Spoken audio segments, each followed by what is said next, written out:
You want me to start? I'll start. It's about 1:40. Okay.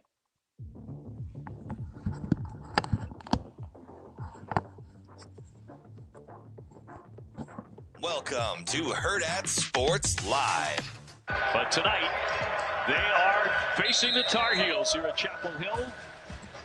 And great to have you with us tonight as we are underway. Syracuse will take the first shot. Will attempt the long distance shot. Swishes in a three. And approaching the final minute before halftime at Chapel Hill. Osai slots the ball away. Triggers to Wilson on the spin. Waits and reverse lays it in. White collects, toss to Council. Council answers the triple. Look to Killer. Nice. Lob to be Dunga, and they throw it down. Flory, sit, catch, and shoot. And Rosario swoops in for the rebound. That's why they recruited him. Oh, and Peterson way downtown, and he knocks it down. Coach Hoiberg, I mean, he's the ultimate professional, first of all. So, he's been in situations like this before. Personally, I haven't, right? So he's been in situations like this. So just learning from him and seeing the poise, the professionalism that he has, it's just trickled down to our staff, and making sure that we're echoing the same message that he is to our guys, and just making sure that we're all locked in, because, we go back to the goals, the individual goals meetings that we had with our guys in the summer. We haven't achieved anything yet, So they laid that down for us, and, coaches continue to remind them that, guys, we're in a good spot. Good morning. Welcome in Hurrdat Sports Live, presented by Next Gen Mail Medical. That's DB. I'm Ravi Lulla here at Hurrdat Sports Bar and Grill. What's up, DB? How we doing? I'm good. How are you? I'm good. You're so phony. What do you mean? I'm good. I'm great. Dude, you went to bed with violence. You woke up choosing violence. Having a great Much day. like Tyronn Lue being asked about James Harden.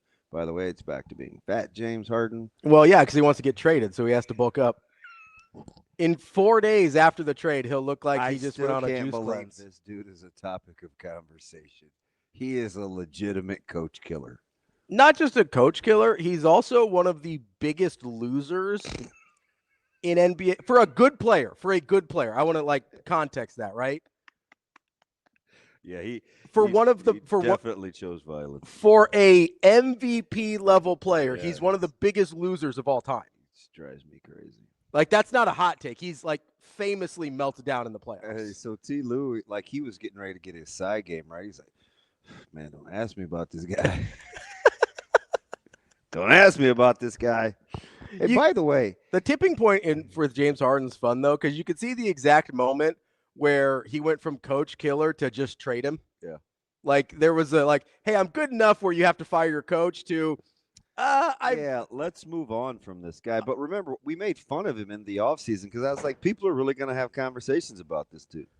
Yeah, and he was playing well for a month. And it's like, we're back to this again, huh? It's my favorite. It's my second favorite Clippers storyline after what if Kawhi stays healthy? You're like, yeah, okay, sure. It's what if Ben Simmons decides he likes basketball again? What are we going to do? Wow. What if Zion decides that, hey, maybe nutrition's important? What if Luka goes for a jog every now and then? You know what I mean? These are things that aren't happening, it doesn't appear.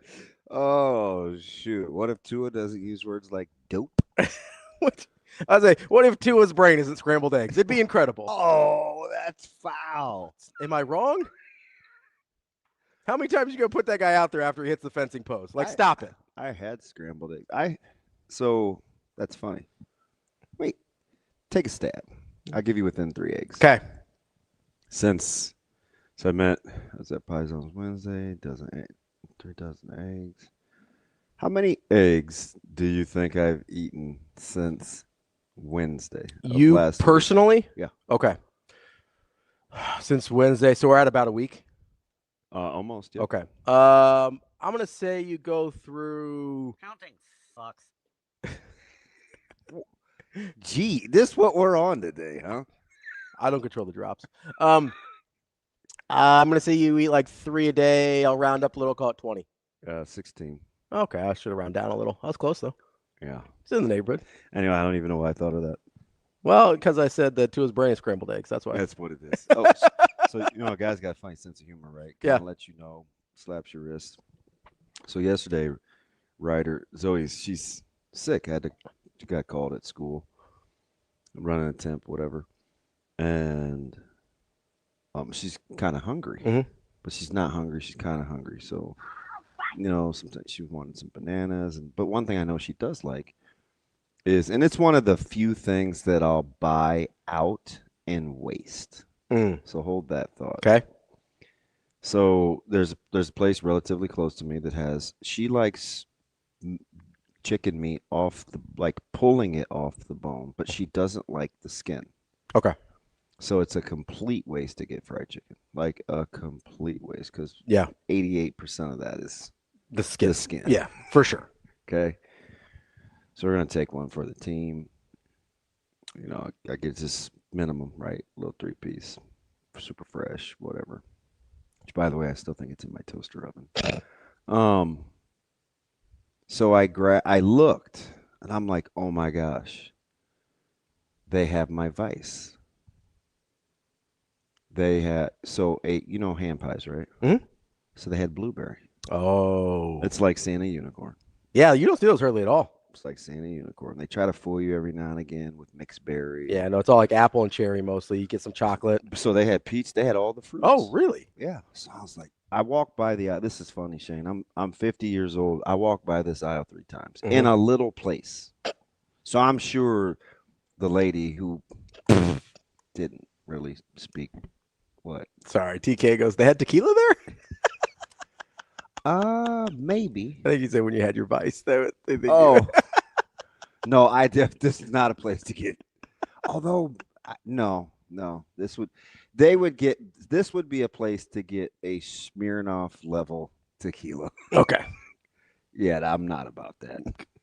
It's like your Cuervo life up in there. Yeah, I can't. That's one thing you can't do knockoff or bad. Sure. Yeah. It's awful. The cliff from quality tequila to discount tequila is like eating. It is definitely more than 6 feet from the edge. You know what I mean? Like I'm thinking maybe 6 feet. No, 6 feet's really far down. And maybe 6 feet. So that's like plain label potato chips. Oh, okay. Huge cliff when you get bad chips. For sure. I would have bad chips over bad alcohol, though. So hold all these thoughts. Anyway, my sorry, mind continue. is running all over the place. So I looked. It's not big enough. So she doesn't.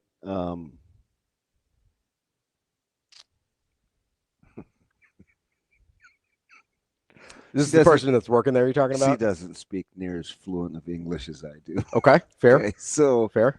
I'm like, man, she's probably gonna think I'm just casing the joint. Yeah, I'm so insecure. You pace for a little bit. It gives a vibe. And it's probably like 350 square feet. Yeah. Right. So I'm like, fudge, do I don't? I'm like, no, man. I've been good. No. Your boy bought 2. 1 peach, 1 blueberry.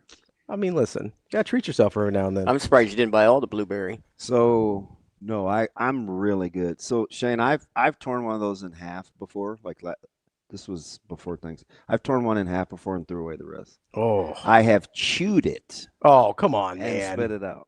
Come on, man. Listen, man, we're in the tree of trust. All right? right. You already think I'm weird. No, that's tough though. That's tough. So I'm letting Bella out last night. It's like 10:30, and I'm hungry because all I had for dinner, I did like a ribeye, and it was in this Asian themed. Yeah.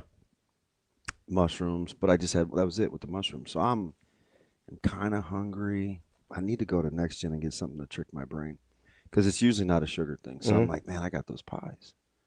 It's like, man, I just eat half. Yeah, I'm just gonna eat half. Shane, I pulled that thing apart. Listen, I pulled that thing apart. It was like not quite hardened cement. The inside? Oh yeah. Oh, there was no goo, no pull, no no nothing. It's dark in my kitchen, right? Oh, I that's laughed. disappointing. I looked up and I was like, "Look, man, I wasn't gonna eat it anyway." You even have to. You even have to do it like that. Trying to help you out, man. Oh yeah. So for laughs and giggles, I was like, let me see if the peach is like this too. Yeah. Listen, if I threw that thing at you, you're going straight to sleep. I feel like Tua. Oh yeah, nah. Have one of these. I'm like, how do you guys get away with selling these? Now it's cool. I'll throw them away because that I wasn't, fine. Yeah. Oh, I couldn't believe the consistency. Yeah, that's horrifying. Oh, I will say every once in a while you do get bad consistency on those things, and it is inedible. yeah. So that would Like- be like the equivalent. You ever had a mozzarella stick and you try to get Oh. a cheese pull and that joker like breaks clean? It's like a bread, like breaks Yeah, in half, like yeah. a crouton. It looks like a cross section of, a tree trunk, and you're Yeah. like, yeah, that ain't good. You're like, that's gonna be a no from me, dog. Yeah. I'm glad you didn't buy a bunch. No, I wasn't going to anyway, but that just let me know. And can you believe I wasted the chicken on this little girl? Yeah, you have a soft spot for her. I just want her to eat. Yeah. Well, especially when she's, not feeling well. Alex says, spit it out, leave it on the counter for leftovers the next day. Dude, there are animals. I'm not like a dung beetle. They're like animals that do that. They. Oh, emulsify yeah. And then they like spit out and they eat again. No, but I do that sometimes. I've done that. Wait, you've done what? I've chewed food Yeah. to get the taste. I did not Oh. swallow. You haven't like gone back for it though. No. Okay, that's what you were talking about. Dung beetles doing that. I was like, wait a second, what? I thought you were talking about like. Okay, sorry. No. I just had to clarify. I'm already worked at Flaky Jake's choosing violence Hey, in the chat. Listen, I very seldom warn you. Yeah. Oh no, you told me. Yeah. I've known Jake almost longer than Jake is a legit day oneer.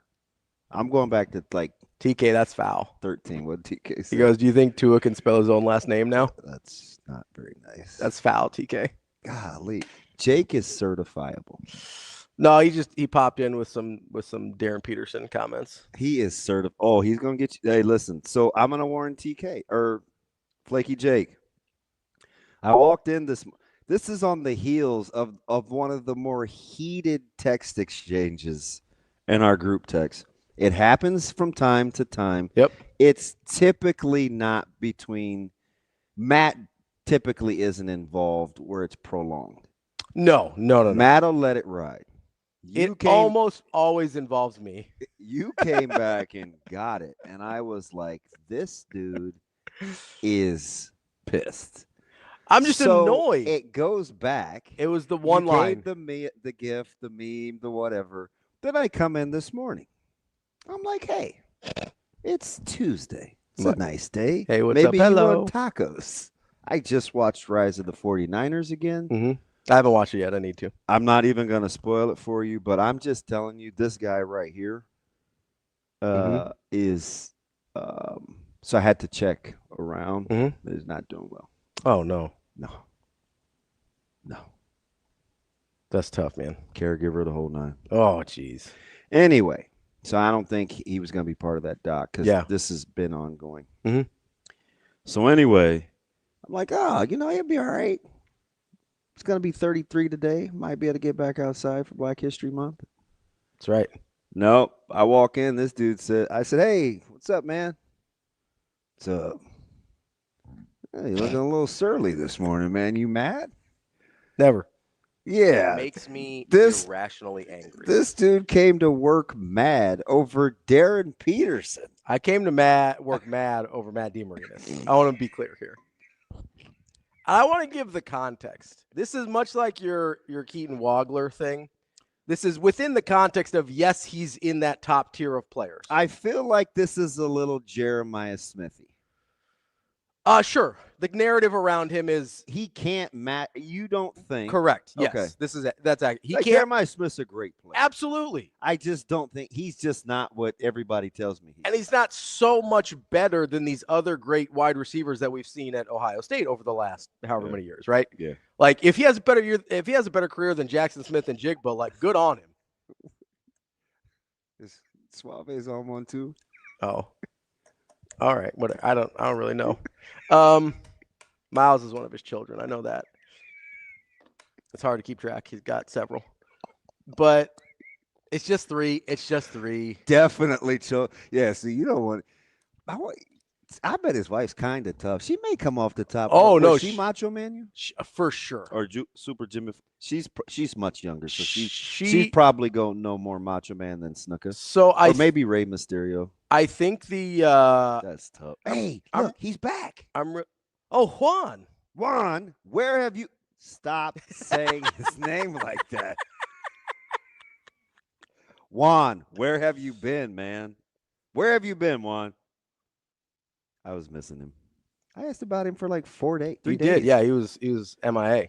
Yeah, I need an explanation, buddy. No, Rico's wife. I understand why he likes me because she's mean like I am. Yeah, well, funny but mean. Well, I've never seen any.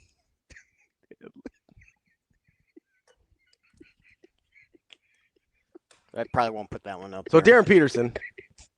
Joe Good got away with it last week. Oh, that's fine. He can. I feel like it's he's got more leeway than Headley does. I'm guessing. I don't know. We don't know about Headley. I'm guessing. Oh boy, here we go. Guessing. Here we go. Look at A-Train. Yeah. Well, anyway. What if Juan doesn't play like that? No, Juan is sarcastic. He got at me for a while. I mean, like if you're in this chat and listen to this show, I feel like you kind of have to be about that life. Yeah, kill or be killed. Yeah, like it's. Place. So go ahead with the Darryn Peterson thing. Here's what got me mad, right? Obviously, he hit 2 You realize I cheer for a guy that put a ham leg on his head. Yeah, leave Sam alone. By the way, there's a Super Bowl this week, and you'd never know. Yeah, no, we'll talk about it at some point, probably. Oh, fudge. But here's my problem with the Darryn Peterson thing: is the narrative is gotten out of control on Darryn Peterson because. Were you listening to Billis at all during that crazy run he went on in the first half? Yeah.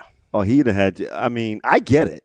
Yeah, like the narrative has gotten out of control because, this dude only plays about half the time. That's problem number 1. You have Darwinism on your bingo card this morning. No, but I agree, Jose. So Joe Good may be the most different from what I thought originally. Really? He came in kind of mild-mannered, educator. Nah, he's a throat slitter. Yeah. I'm like, wow, you're around kids, Joe Good? Problem number 1 is he only plays about half the time. And like last night, when he plays the whole time, he disappears for half the time. I put him on a milk carton the entire second half until that last 2 minutes. Problem number 2. We're talking under 2 assists a game. My man's does not do anything for anybody else at any point, ever. Right? So that's problem number 2. Problem number 3 is where I'm watching this game last night, knowing full well that he had a nice first half, right? Does his little thing in the first half, and then is just. You mean against BYU? I'm talking. He didn't play. He wasn't good in the first half. Yes, he had a good first half against BYU. He was okay. He was fine in the first half against Tech, and then tenure. He's in the deal. Is just full on milk carton in the second half until, as Matt DeMarinis would call it, he decides to start toying with college basketball. And here's my question. I always feel bad when you do these when people can't defend themselves. He doubled down last night in the chat. I feel fine here. Might have to get old DeMarinis on here to talk NBA trade deadline and some other stuff. Here's the problem. Cartoons. Is DC Marvel. If you're so good that you're toying with college basketball. So is that what set you off? Yes. It was he's just toying with college basketball now is what set me off. Because he was 3 for 12 before that. If I'm so good that I'm toying with college basketball, I think at some point I'd be like, hey, I don't want to shoot 25% from the field. So what if he meant, and I haven't talked to him. I didn't side text. I didn't do anything. But what if he was talking about he's just going through the motions of being in college? Then that's worse. But to his point. That's not what he meant, though. he could step on the gas when he wants to. I don't think that's what he meant. Okay. That's not how I took it. If that's what he meant, maybe. But when his explanations after did not lead me to believe that. It led me to believe he could do whatever he wanted. Fair. That's how I took it. Fair. Maybe I'm wrong. No, when I think of somebody toying with college basketball, I think of Zion his freshman year at Duke. No, Chris Jackson. Sure. You're too young for Chris Yeah, Jackson? that's a little before me. That's the LSU Chris Jackson? Yes. Okay. Yes, that dude toyed with college basketball. He turned into Sharif Abdul-Wahad? Yes. Okay. So, Yes. yes, I don't remember Or Willie Brand at South in the early 80s. That's toying with but like basketball. doing stuff that he feels like he is in total control of everything at all times, or doing stuff I've never seen before. Or that's why I brought up Zion. Like, this dude took 2 steps from the lane and blocked a 3-pointer damn near at its apex. Like, I've never seen that before. That felt like he's maybe toying with things a little bit, right? I've seen people make late game jumpers before. Cool, it was contested. All right, whatever. Like, I've seen one, man. Like, I've seen blow the whistle. I think it was out of bounds.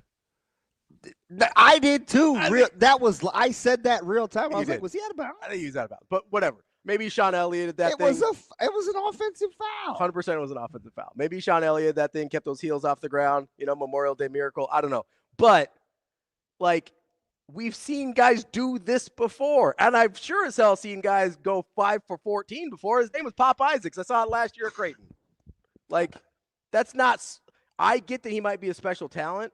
Yesterday was not the day to tell me he's toying with college basketball. Like, his numbers shooting on the year are great. He's also only played half the game, so that helps.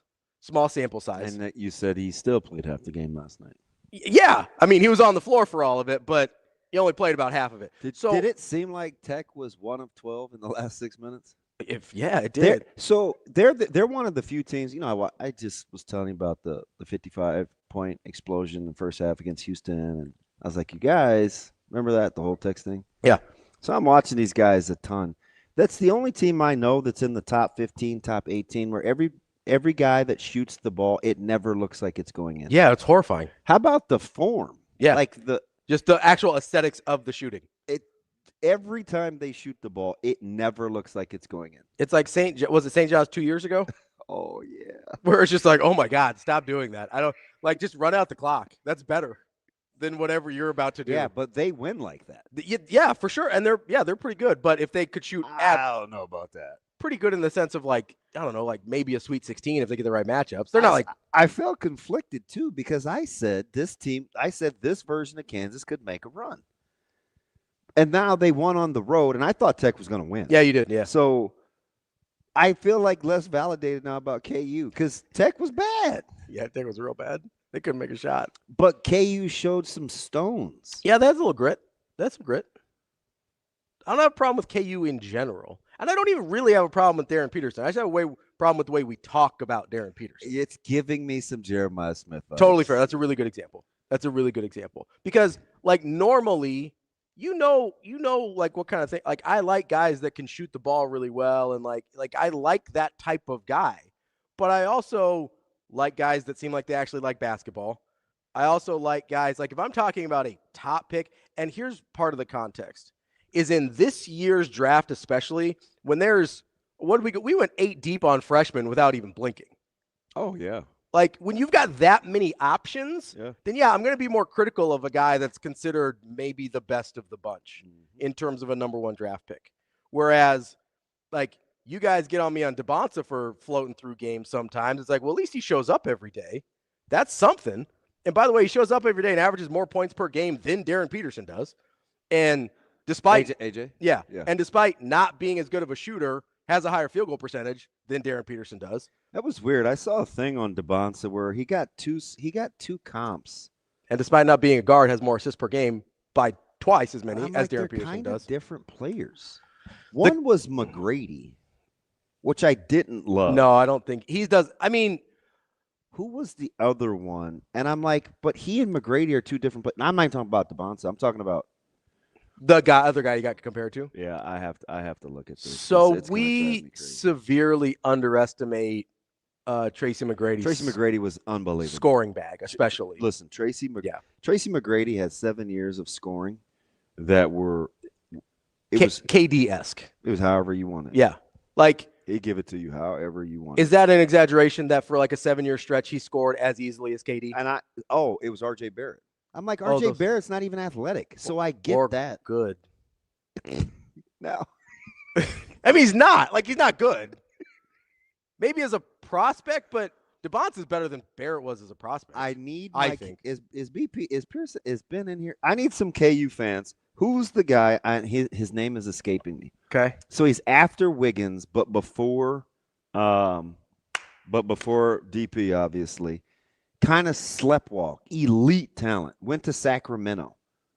Oh, McLemore, Ben McLemore. He gives me That's a good comp. That's a good comp. Is there some Ben McLemore there? 100%. Yeah, and you're like, does this guy care at all? So Ben McLemore never acted like he liked basketball. 100%. And you know what's a problem?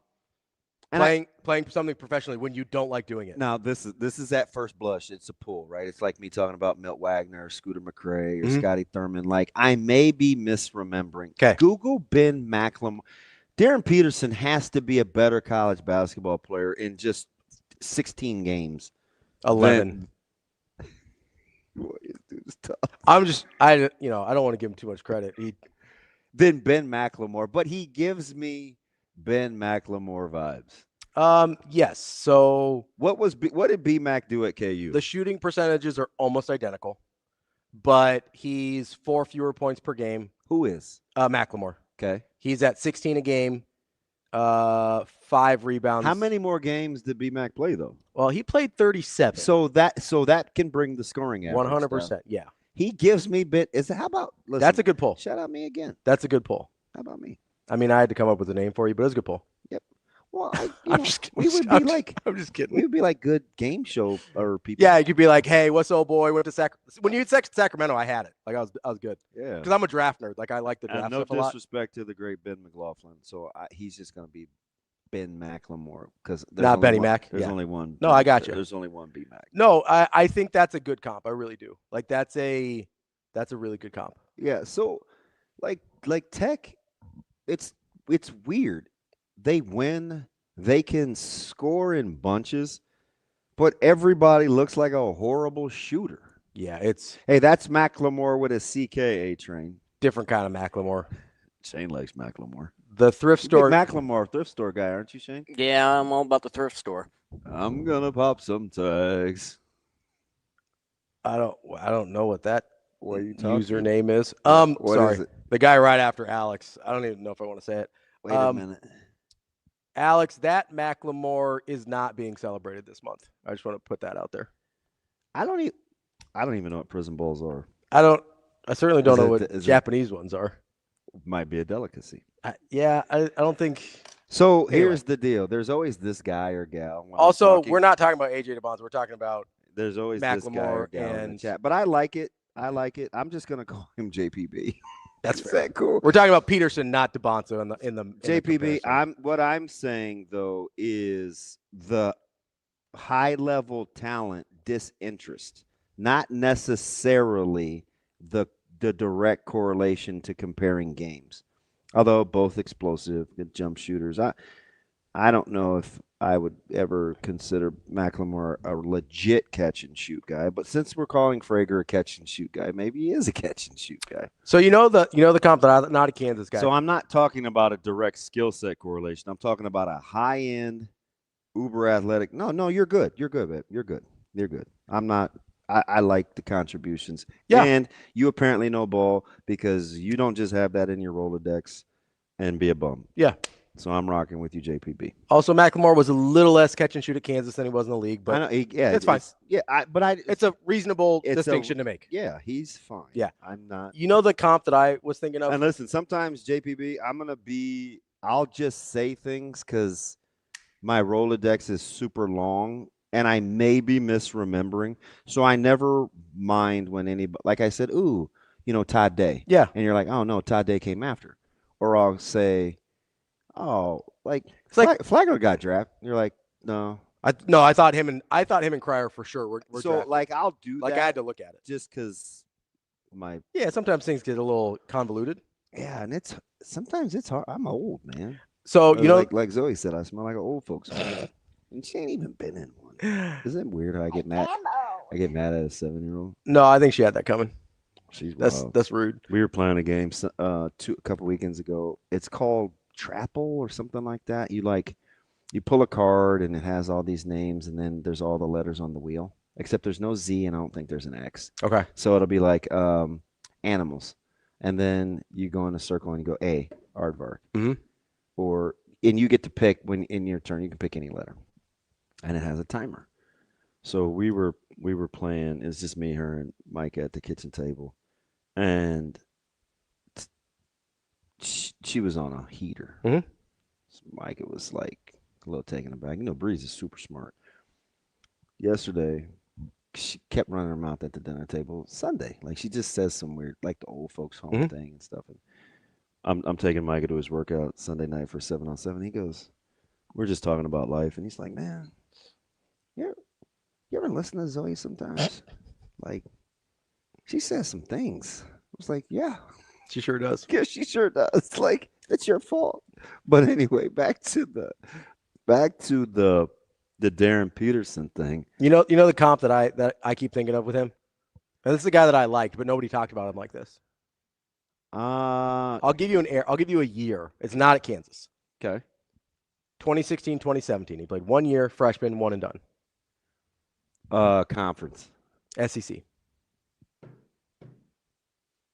Oh, old boy from LSU? Nope. Give him to me. Malik Monk. No. Malik Monk. Okay. College Malik Monk. Malik Monk wasn't as athletic. He was a good athlete. He wasn't as athletic, but in terms, I don't mind that though. He went 20 a game. I don't think people realize he went 20 a night. Why would you bring up Malik Monk? Because I'm curious. I liked Malik Monk. Okay, so I don't know if this. I get the years confused, but I wanted the Lakers to bring him back. Yeah, I like Malik Monk, and I was like, I like Malik Monk, and the critics were like, said no one ever, and I was like, no man, like this dude is capable. Yeah, he's a capable defender. I'll rock with. That is a weird pull. Capable defender, NBA level shooter, and he worked off the dribble more in college than he does in the league. That is a weird pull. This dude went 20 a night. Yeah. In the SEC, his shooting numbers are just slightly worse. He's a significantly better athlete than Darryn Peterson is an elite. That's fine. Level athlete. That's fine. Elite. I'm just saying, he gives me Malik Monk vibes. I don't know if I don't think Malik Monk was ever elite level, but he was also a better athlete than we give him credit for now. So Malik Monk was a good athlete. I'm coming fresh off of COVID, and that's where I lost all my. Well, I don't have any friends now, but I was like lamenting over Malik Monk. It was the dumbest thing. I like Malik Monk. It was the early onset of depression or not, or maybe I just like his name. It's good. It's a good name. I think of Shane, Felonious Monk, musician. I think a drunk monk. From the chat? Yeah, from the chat. He's a keeper. Good pull, just weird. Okay, anyway, what do you got, musician? Nothing. Your guy, JB, best ability, availability. Yeah, KU guy. Yeah. KU guy. Yeah. JB, you in or out on Darryn Peterson? Although I'm telling you, that Carolina team,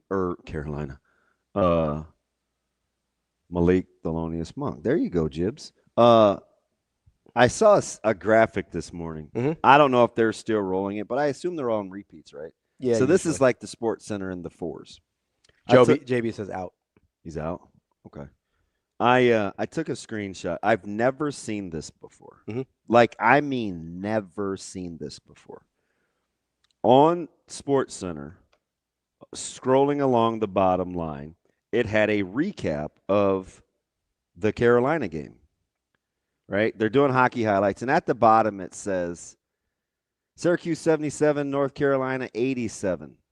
You know the caption, they usually give stats like, hey, Texas Tech was 1 of 12 in the last 6 minutes or something. This one says this.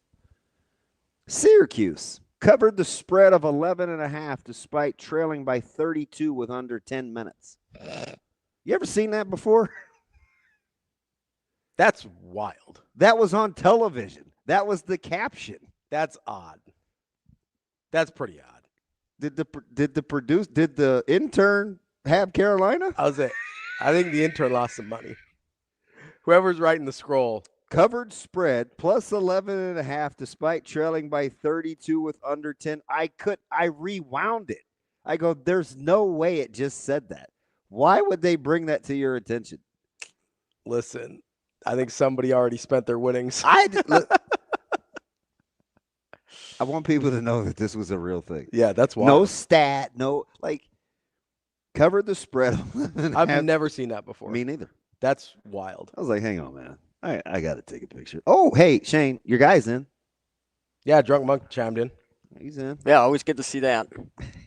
Isn't that a cartoon character? His picture, his avatar. Is that those are called avatars? It looks like it. I think some Beyblade, Yu-Gi-Oh. One of those type things. Yeah, I think so. It looks like an anime deal. I'm not sure. JB had a good comment here. Hold on, I'm going to put it up here. He says, I guess I just don't understand his load management. Looks like he's just riding out the year to stay healthy for the NBA. So many games it comes down to nut cutting time, and he's on the bench. That is one of my largest issues with him as well, JB.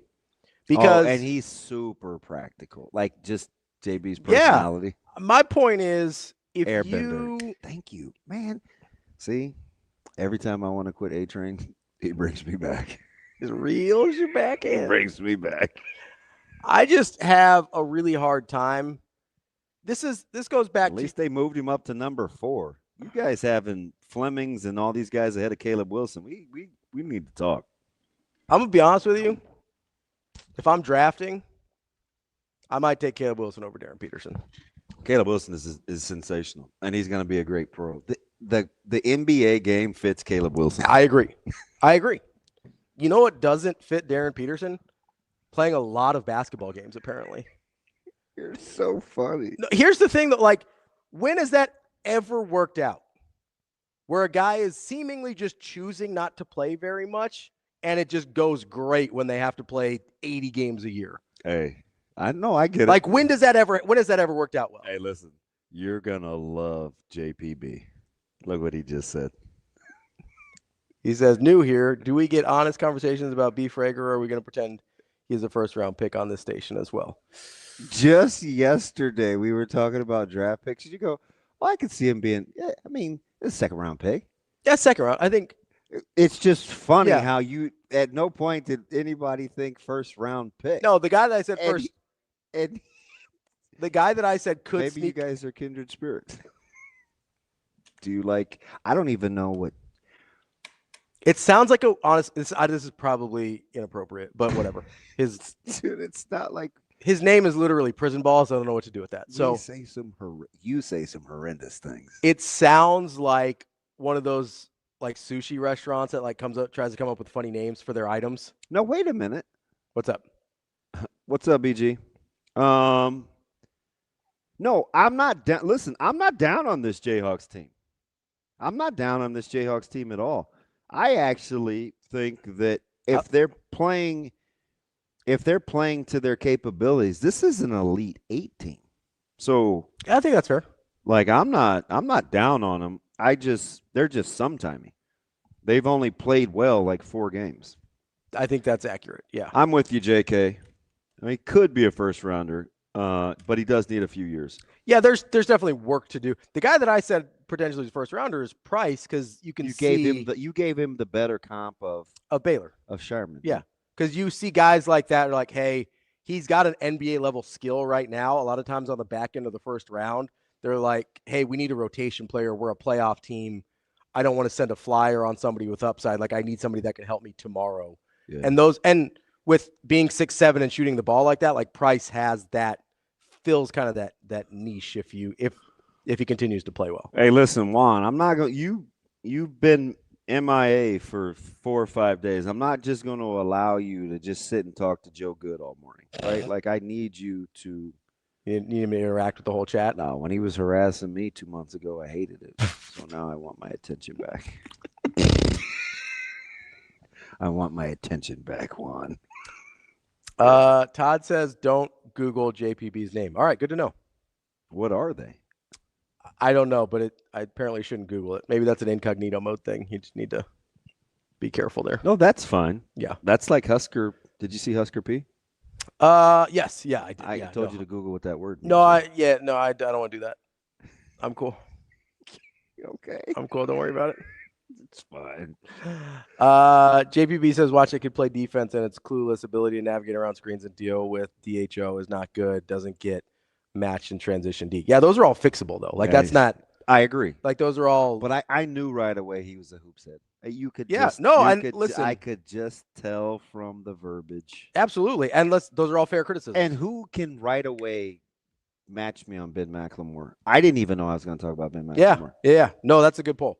But yeah, I think those are all things given a couple years are fixable. No, I agree with you. And whether he does or not, that's a whole other question, right? Like we don't know yet. But Isaac, to your credit, I don't like the one-on-one discussions because now the famous ones now are Braun and Jordan. Mm-hmm. I'm like, one-on-one is so weird. But I'll take Frager, even though you guys know I have a huge man crush on Frankie Fiddler. Oh, I missed it. Braden's is just too explosive. Frager versus Fiddler. He's just too explosive. Yeah, athletically, that's a tough matchup for Fiddler. Yeah. We kind of saw. I mean, we saw that when Fiddler went to Michigan State. Like there were some problems there trying to match up athletically. Yeah. That's just. I mean, that's why he. But I do love the killer mentality. Oh, absolutely. No, I'm a big Frankie Fiddler guy. It's just there was some physical deficiencies there. Cactus Jack, I get tired. So here's the thing. Cactus Jack. He asked me have I decided what I'm cooking for the Super Bowl. I normally don't go anywhere. Okay. The only time I typically leave the house on a Super Bowl is our mutual. Well, he's my dude. Mm-hmm. But you've gotten to know Heath. Oh yeah. Heath has. I don't know if it's his brother-in-law or his cousin has a poker game. Okay. On Super Bowl Sundays. Now they've taken a couple of years off. But it's an elite level setup. Yeah. 2 tables, 12 to 18 players, set timers, blinds, cash game, pay the top 3 spots. That's the only thing I would do on the Super Bowl. If that game doesn't come to fruition, I would be at the house. But I know what I am getting. What's that? I figured out I'm going to try to get you one more. I'm going to try to get one more bet in before Sunday so I can get a little more money from you. Okay. I think I'm going to get the 50 wings from here and get the bone-in. Oh, breaded. Yeah. 50 for 50? 50 for 50 Good. or 100 for 90. Yeah, that's a deal. And it's to go. Yeah. Why wouldn't you? I know. Like, why would you cook if that's an option? No, listen. I'm a minority and I like to grill. It's warm, so I am going to put something on the grill. Sure. You know what I think it's going to be though? It doesn't go together. But on Saturday or Sunday, one of those 2 days, Cactus Jacks, I'm doing a leg of lamb, a boneless leg of lamb. Oh, nice. Yeah. Nice. Am I an abusive? TK is mean.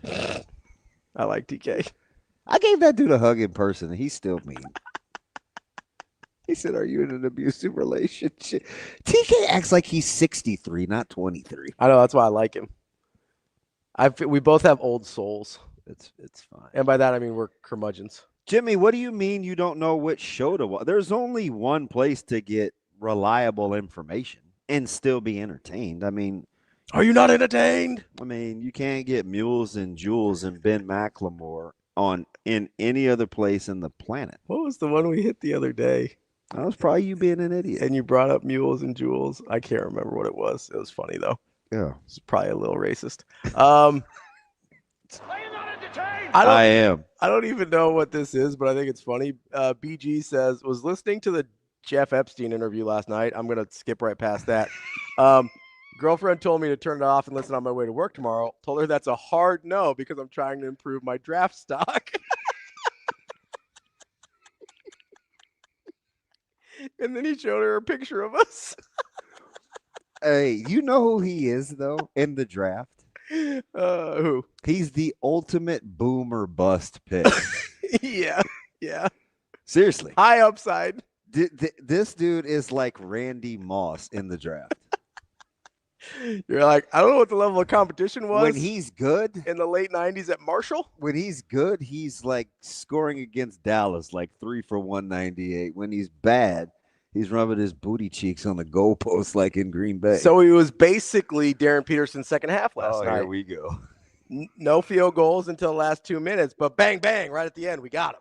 Wait, what do you got, Juan?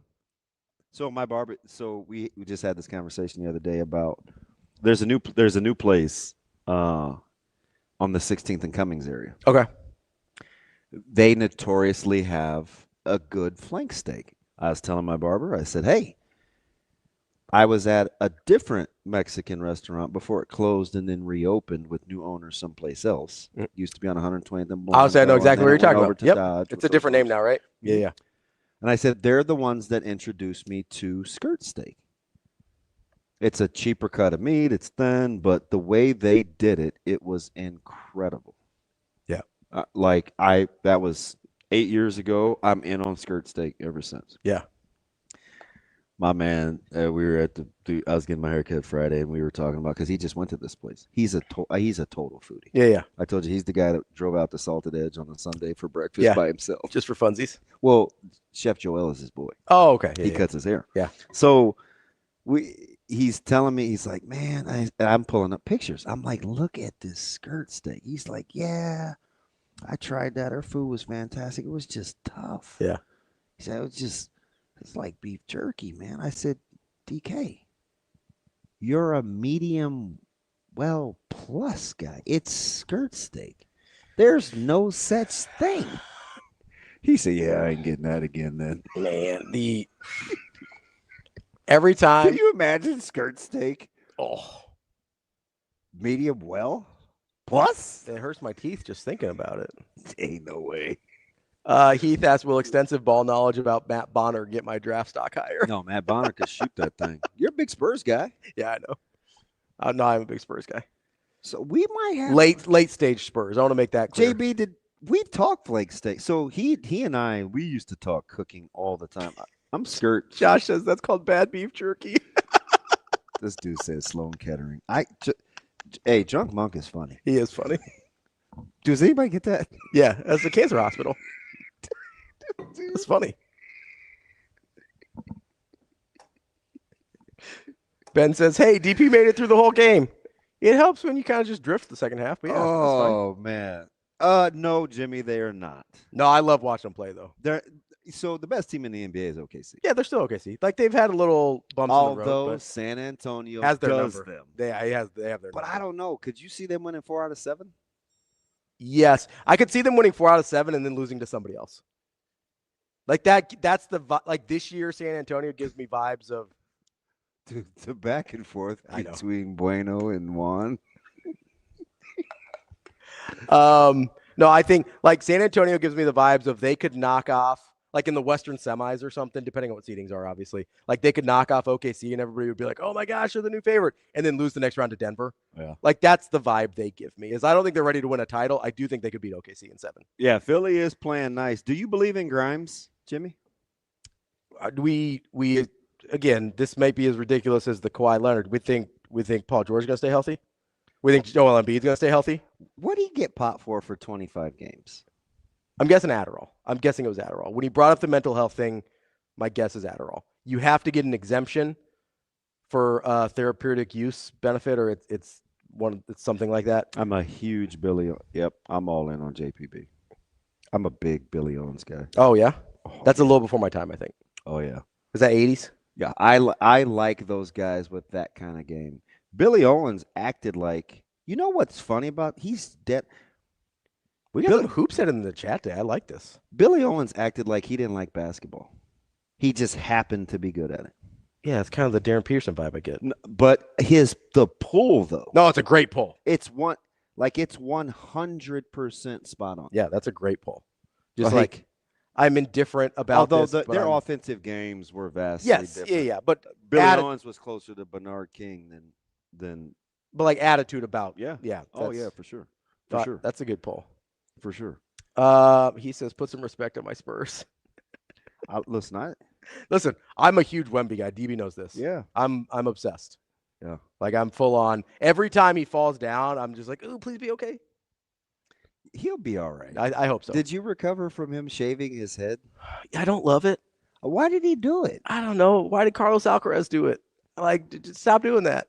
My man Jalen Suggs needs to.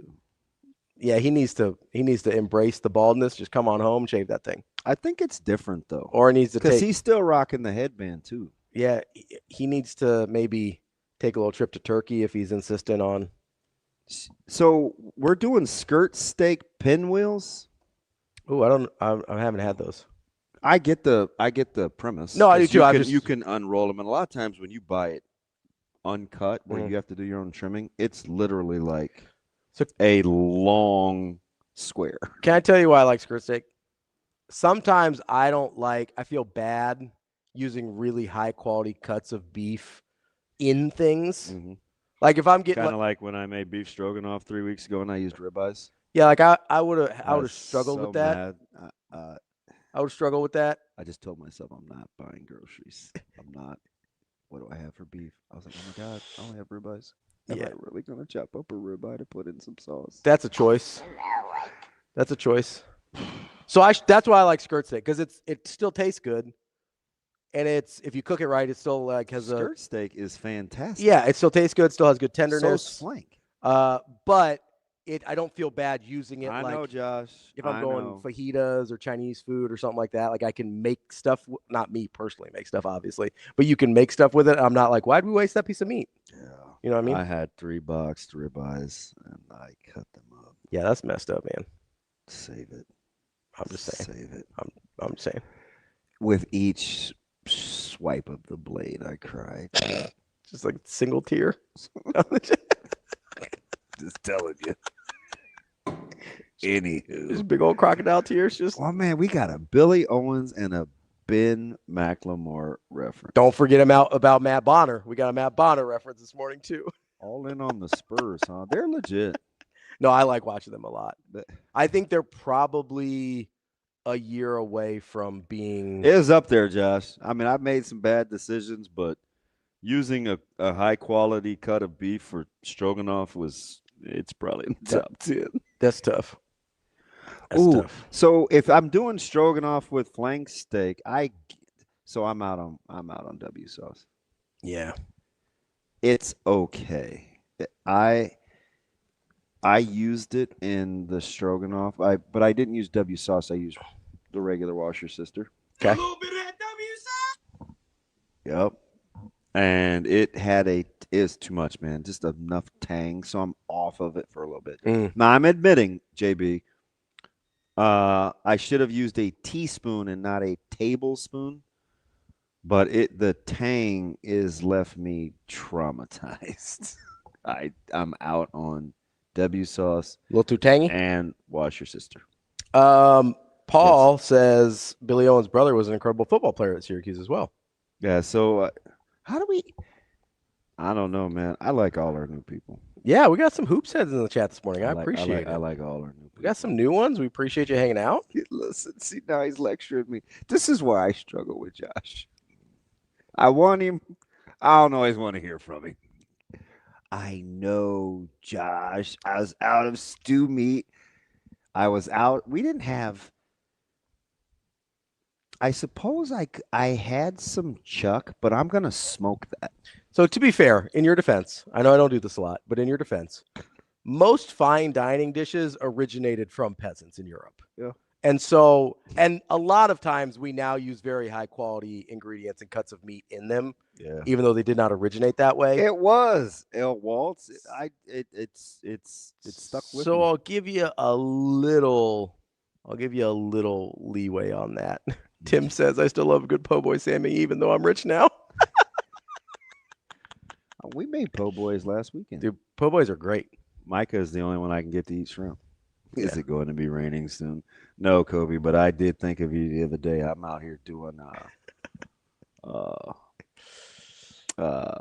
country ribs with like diagonal blowing snow. Oh, yeah. Didn't see that coming. It wasn't supposed to start until after 6. I thought I had more time. If my Twitter was working, I'd have tweeted out a picture and have Kobe just kill me. JMP says, DB, I need you to talk me off of Duke beating UNC by 20. Oh, no way. On the 4th? Oh, That's what he says. So there's been worse matchups.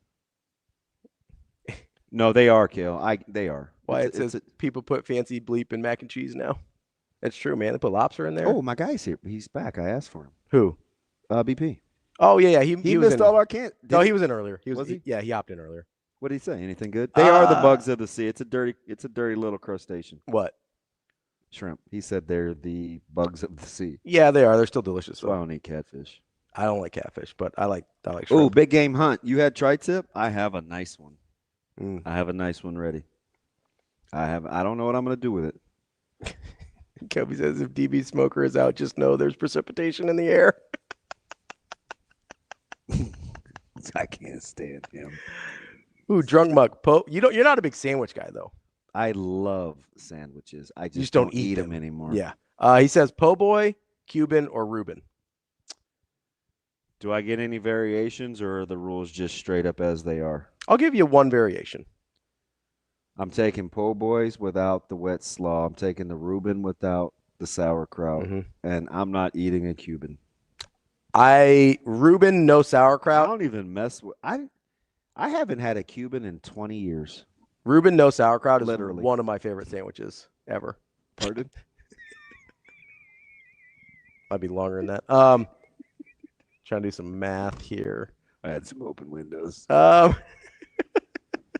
on, math, you dick. Did everybody in the house know they were open? Hey, so before we get to Rob and WASHUT, I need some confirmation on something. So there's two things that I buy pretty cheap. Okay. Even as like a guy that appreciates good food. So I'm a huge corned beef guy. Mm-hmm. I buy the whole deals, smoke the point, the flat, the whole nine. I've made corned beef. I'm still working on those burn ends. Still working on more of those. So I like high end. Yeah. But I'm not even gonna kid you. I found Alex, I can't say that.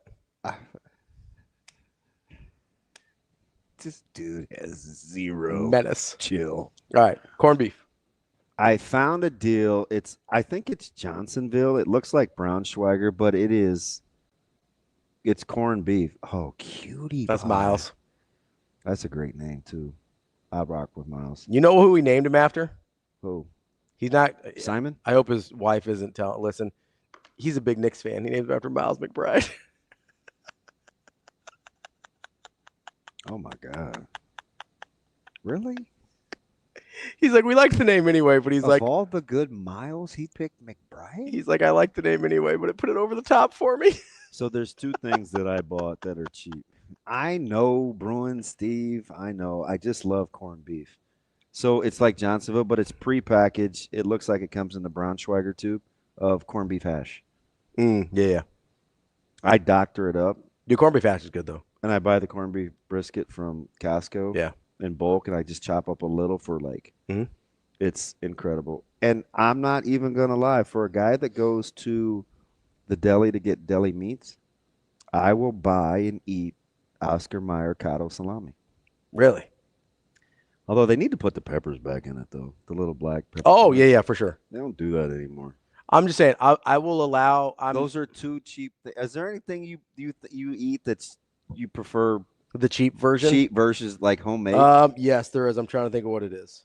Like I'll eat that Cotto salami and I'll eat that corned beef hash. So there's sometimes somebody brought up mac and cheese in the chat here. Dude, you eat it out of the Instacups. I don't. You've had boxed mac and cheese in the last 2 years. Boxed mac and cheese, but the Instacups are not the same. Easy mac. Boxed mac and cheese is worse. No, that's not true. Oh my God. If it comes in a cardboard box, it ain't good. That's like Hamburger Helper. There is, but listen, I like really fancy mac and cheese, but there's sometimes I'm craving the cheap mac and cheese. No, I'm with you. That's what that was my example. I am because they're very different. That's how I feel about. They're very different things. Yeah. Okay. Or who's do they even make pimento loaf? The other one, and it's funny, it's also noodles, ramen. If sometimes I just want the cheap ramen. Yeah. If I'm having like noodles. Mike and Zoe eat ramen, but now they have fancy. I know, but sometimes I'm like, I just want the pack that cost me like 12 cents. Like sometimes that's what I'm craving. Huh. Like very specifically that thing. That's interesting. Cotto salami, man. Oscar Mayer. We cover a lot of ground there. Hey, beef bologna is still $9. That's crazy. It's extortion. I will say, So Heath, you're not alone. If people really took True Serum, 100%. That's a great one. yeah, he's not alone. Dude, I watch people. Those shelves are always empty. Somebody's eating Totino's. I used to get those things for 79 cents in college. Man, I'd still smash those things. He's kale jam box mac and cheese is not worth an instant. Yes, it is. I agree it's not worse, but that's my opinion. That's my opinion. We're going to talk to Robin WASHUT from Husker Online. Kobe cussing in caps again. Of course, coming up next, we'll talk a little Husker hoops. That's DB. I'm Ravi. It's Hurrdat Sports Live.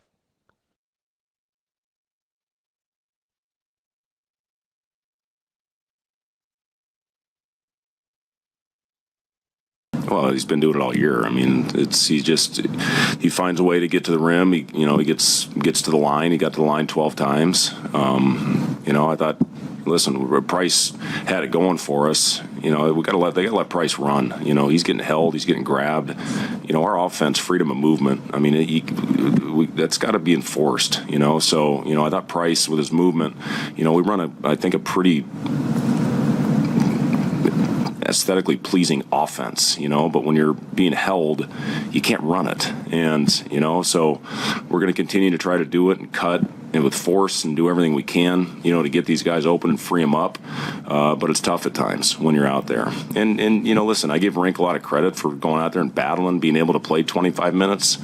He played like he was in the ER till 3 a.m. I mean, he's going to get his timing back. He's going to get his win back. But, it was tough for him, but he battled. He battled his ass off. And he'll get it going again. There's no doubt in my mind.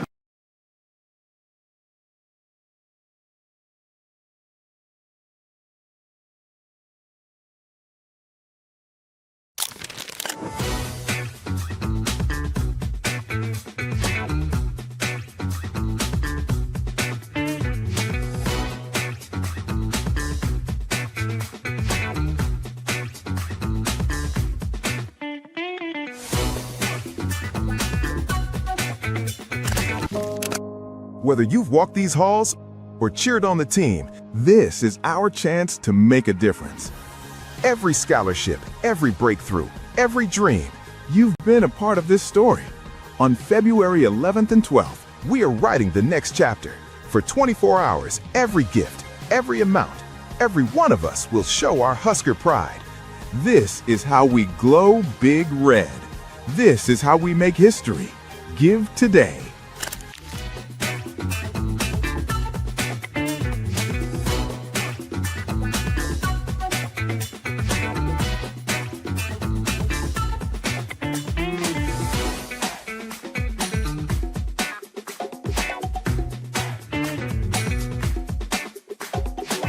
Oh my God! I mean, are you kidding me? I mean, like Kalkbrenner, and me and Kalk, I've seen him several times. I think, I got so much respect for him, and my relationship with their coaches and their players is not as adversarial as it is with the fans and the crowd here. Although I appreciate, everything that Creighton, has done to. To kind of like tone that down. I think it's like what we went through last year. You lose Donovan Clingan on your defense that next season, everything changes for you. And, we struggled mightily last year defensively like they're struggling this year.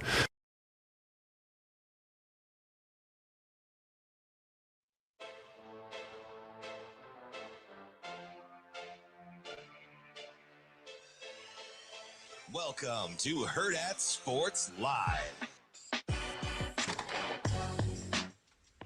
Welcome back, Hurrdat Sports Live, presented by Next Gen Male Medical. That's DBM Ravi Lulla here at Hurrdat Sports Bar and Grill. We are joined now by Robin WASHUT from Husker Online. Robin, how are we doing this morning? Doing well. How are you guys? We're good, man. Every now and again we get off on these food takes. I once did a show where a caller called in, Robin, and he said, if this was a food show, it'd be different. He was not very happy with us talking about food. But I have a question for you, Robin. Is there something, because I know you like a good Is it bourbon or whiskey? The Bourbon, I know then they're bourbon, similar, then but whiskey. the fancy one that I saw you drink a couple times, and I was like, oh, that fits your personality. Was that like Woodford? What was Yeah, that was a Woodford on the rocks. Okay, so I know you have elite level taste, but is there and you have kids, so this is funny. Is there a go-to boxed or frozen item I'll take canned as well. that or you'll canned. stand on as being elite? Wow. Okay. Ravi, you went. What did you say? Ramen? So there was a couple. I said there's sometimes like I like mac and cheese. I like the fancy kind, but there's sometimes I just want like box mac and cheese because it's a very different thing. Totino's pizza, frozen pizza is getting a lot of run. Specifically Totino's. Yeah. Do you remember the old Oscar Mayer like Cotto salami? It's in circles in the little yellow package, and you peel it open, and you peel off like one processed circle at a time. Oh, yeah. I know what you're talking about. Oh, Robin, elite with mustard and some cheddar. All right. Hey, here's one. So I don't even remember what the brand was, but back in college, they sold these like little 12 packs of mini frozen burritos. And I would get the beef and cheese burritos. And Was it the Monterey? Yes, probably. Yes, I remember these. And I would just eat like 2 or 3 of those at a time at like 3 o'clock in the morning or whatever it is. And man, you'd put a little ranch on those things, and it was about as gourmet as you could ever experience. Robin, I they're bookmarked. There's this website called Ginther's, and they have like all old school lunch stuff, like the tostadas, the fiestadas, the burritos, all of it, right? And every time I'm in grocery stores, do you know how fast I have to walk by those burritos that look like they look, and I know they're good, but I'm like, I could get those 12 in a box because that's all they did, but they look. Those school burritos were incredible. You know how hard I would go on some Crispitos today?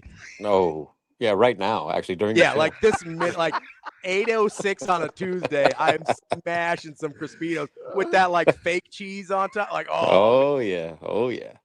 And the ends are always crunchy somehow, even though it's a tortilla. I'm like, how'd this happen? I don't care. It's delicious. All right, I guess we'll talk sports. Robin, go ahead. Well, I wanted to start with our question from yesterday.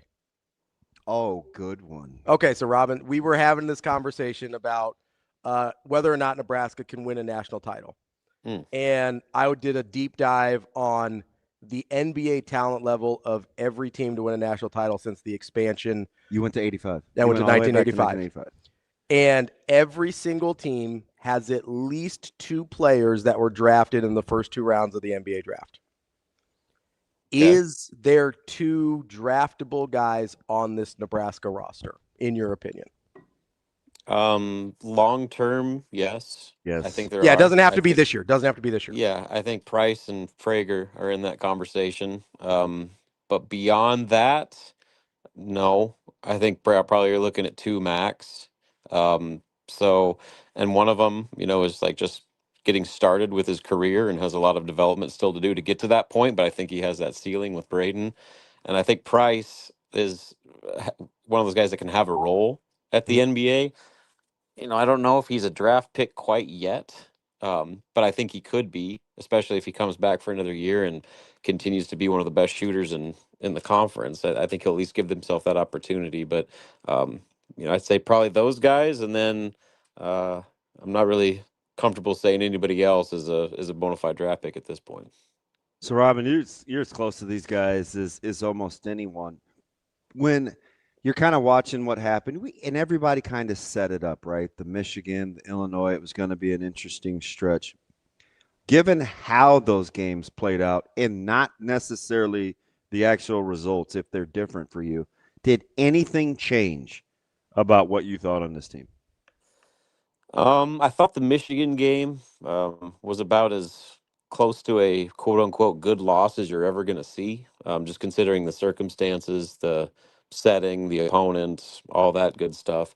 But then, the Illinois game, I thought, maybe showed that there might be a little bit of a gap. in terms of star power. Like, you go back to that conversation about draft picks, like, Nebraska has some guys that could be draft picks, but Illinois has that could be a top 5 pick, and like that is the difference when you talk about the elite of college basketball. Nebraska, I thought, just kind of looked a little undermanned. And especially when Rink isn't playing well, they have a lot to make up with their other guys like Price, like Frager, and down the line. And so, like, I thought that, that showed that the team that Nebraska beat in Illinois is a whole lot different than the one that they just lost to at PBA. And that from a star power standpoint, like, Nebraska, I think, is limited with how they can go player for player against a team that is so stacked and playing at such a high level like Illinois right now. So, like, in that conversation of competing for a national championship, like, that kind of made you look things a little bit differently, because Nebraska walks such a fine line where they need their stars to be stars, and if one guy, even if it's Rink or whoever, is struggling, they have a hard time, I think, reloading and turning to the next piece the way that an Illinois can. So, again, there are circumstances around both those games that didn't work in Nebraska's favor, but I think that you can take this week as a pretty good barometer that, I think Nebraska has the talent to compete with anybody in the league,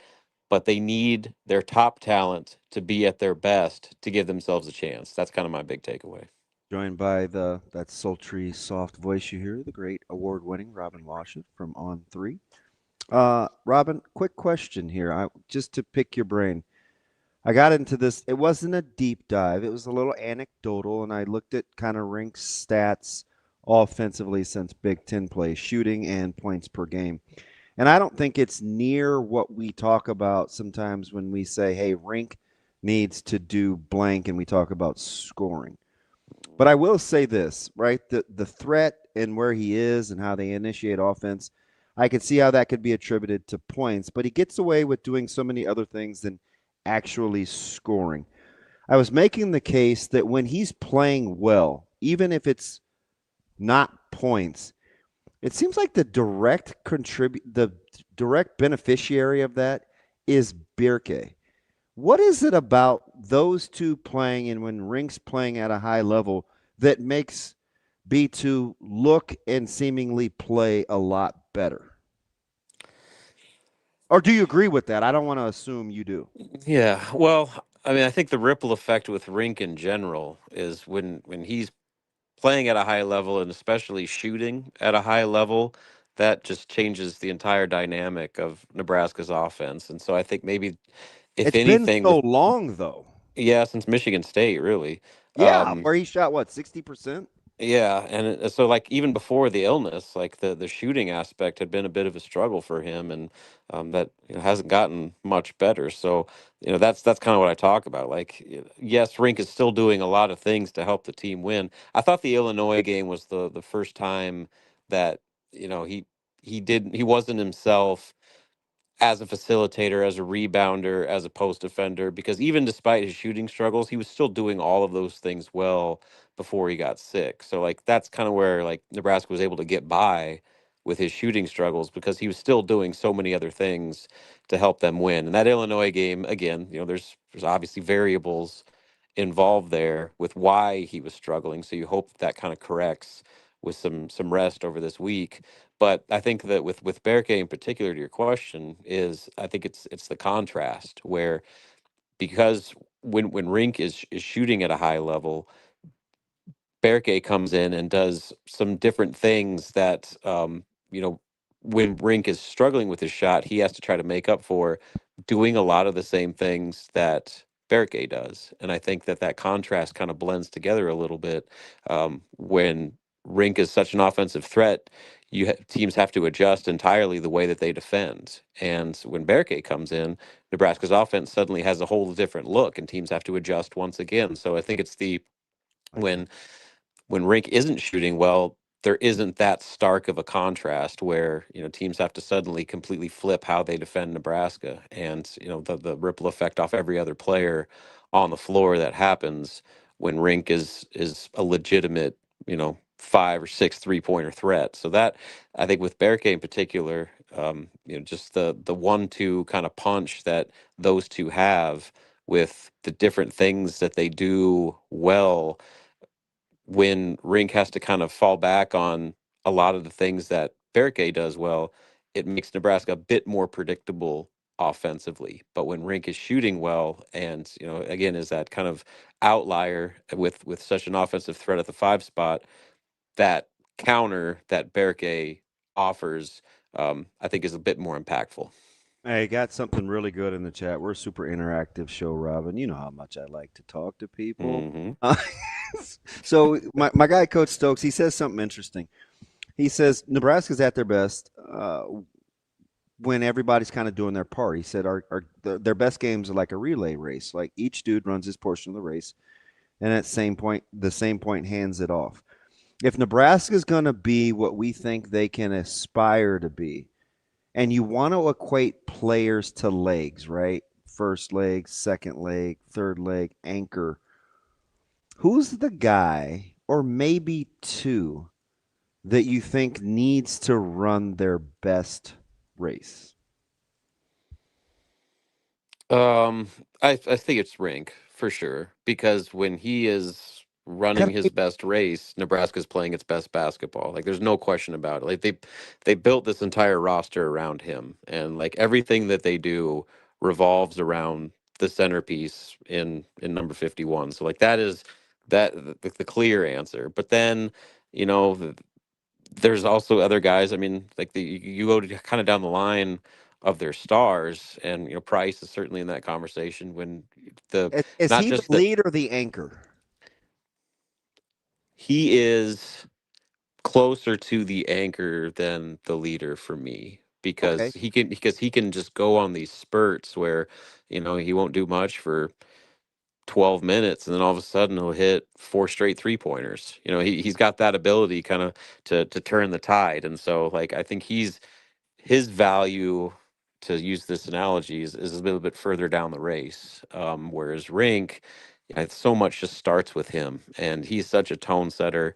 And again, I go back to the ripple effect, where when Rink is doing all the things that he can do, it makes everybody around him better, because it changes the entire complexion of the opponent's defense. And suddenly the back cuts are there, where Sam and Kale and those types of guys can operate with a whole lot more space. When he's not shooting well, they have to adjust, and I think it limits everyone else around him. So he's the clear one for me. Price is closer to the back, and Braden is in that conversation as well. It's like a 1-2. Yeah, I'd probably put him at maybe a 2 or a 3, just because the spark he provides off the bench. That was the big thing that they were missing at Michigan. And you saw just the impact that he can make with his 6 threes against Illinois. Like that's something that he can do that really the rest of their bench, I don't think, has that type of firepower. So he's certainly in that conversation. And then from a closer standpoint, I'm gonna go. I put Jamarcus in there. Like maybe. All right. So let's go Rink 1. Let's go. Rink Go ahead. 1, Do Braden your thing. 2. I got a question on Jamarcus and Kale, but I want to hear you're smarter at this. Okay, here we go. Got you. Rink 1, Price. No, Braden 2, Price 3, and then a different anchor. Ooh, this. I'm gonna go and I'm gonna go Sam 4. Because of the defense. And when all those guys I'm talking about offense. Sam is the heartbeat of everything they do defensively. And when you talk about kind of throwing down the hammer and closing out games, they do it with defense. And so like he's kind of the poster boy on that end of the floor. And for Nebraska to reach their potential, they have to be those closers on the defensive end. So I'm going to go Sam. All right. So what if they don't have their A game, right? Because not every night you are, right? Rink's not going to get you 12 and 8 and 4. So the third guy is historically in track is the one, he or she is fast, probably not, you got to they got to run the curb. You may have to cover up, you have the anchor leg to like make up. Could I convince you if Nebraska is running a really good relay race that those guys that are running third are the Cale Jacobsons and Jamarcus Lawrences? Jamarcus.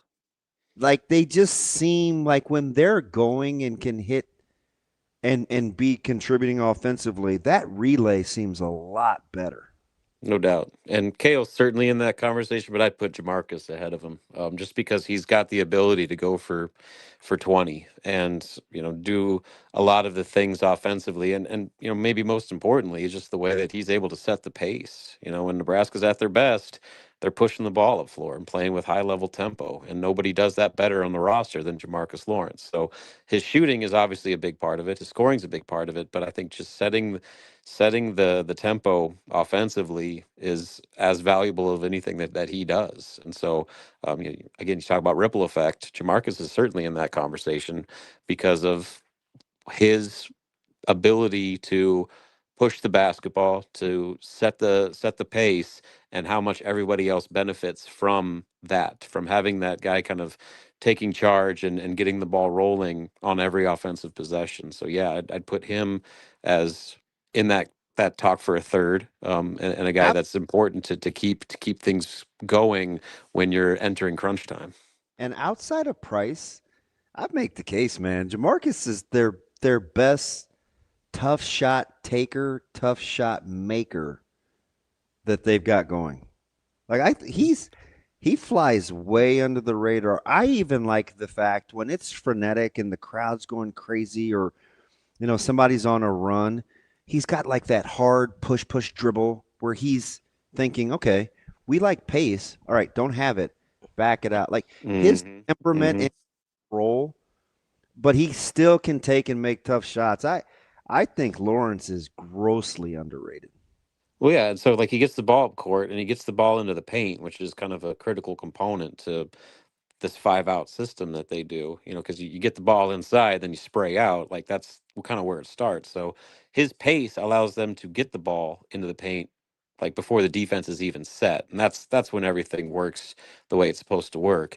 But then like if even the kick out shots aren't there, his mid-range game is as good as anybody on the team right now. Like his ability to just pull up and do kind of that 10 to 15 foot jumper, like that's an element that nobody else really brings on this roster. So again, everybody has their own part and everyone has extreme value in their own specific roles. And Jamarcus is certainly right up there with value that he does with his offensive pace and some of the, like you said, the shot making that he's able to provide that not a lot of other guys, especially in that backcourt, can do.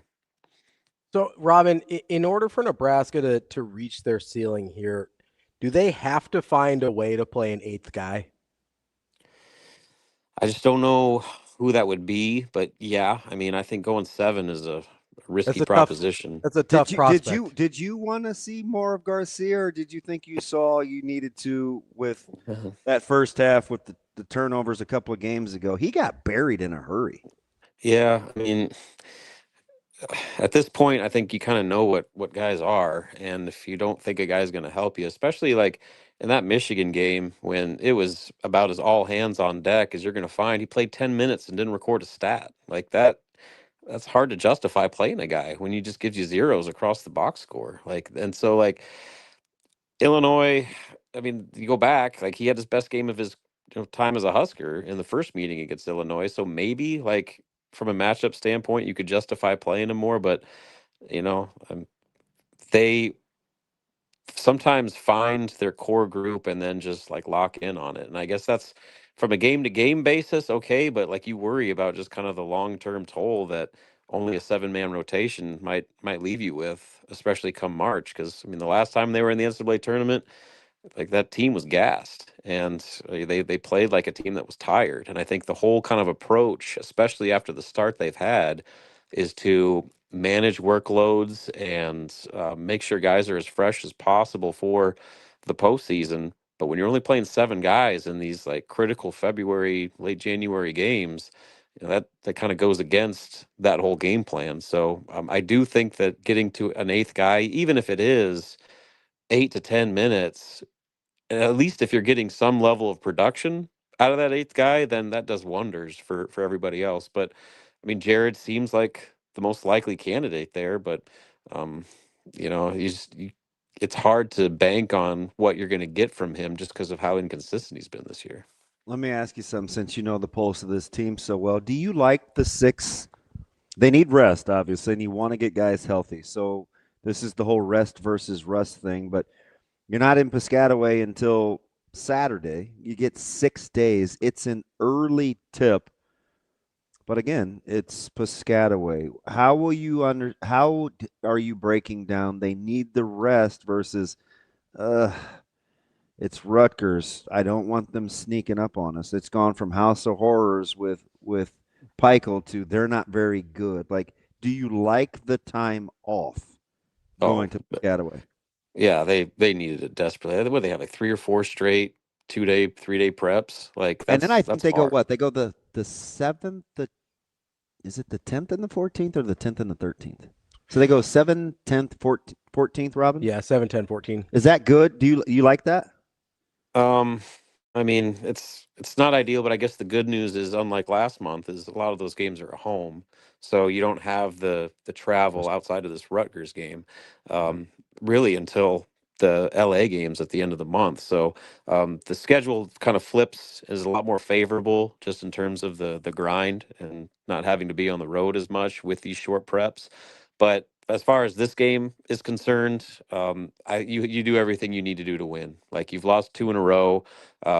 People are starting to kind of wonder if you're as good as everybody thought you were, and you don't want that doubt creeping into your locker room. This team, they've praised them all year about their ability to block out the noise, which is great. But it's one thing to lose to Michigan and Illinois. It's another thing to go on the road and lose to a bad Rutgers team. And I don't change my approach whatsoever. I treat Rutgers like I treat any other game that you've played this year, as another.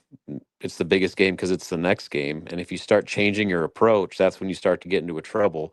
So they go in, and I think the ideal situation is, you go and play your game, you get out to a big lead on a bad Rutgers team, and then you sit your Brink and Braden or whoever it is that needs some rest, so that you do what you're supposed to do while also getting the benefit of a lighter workload.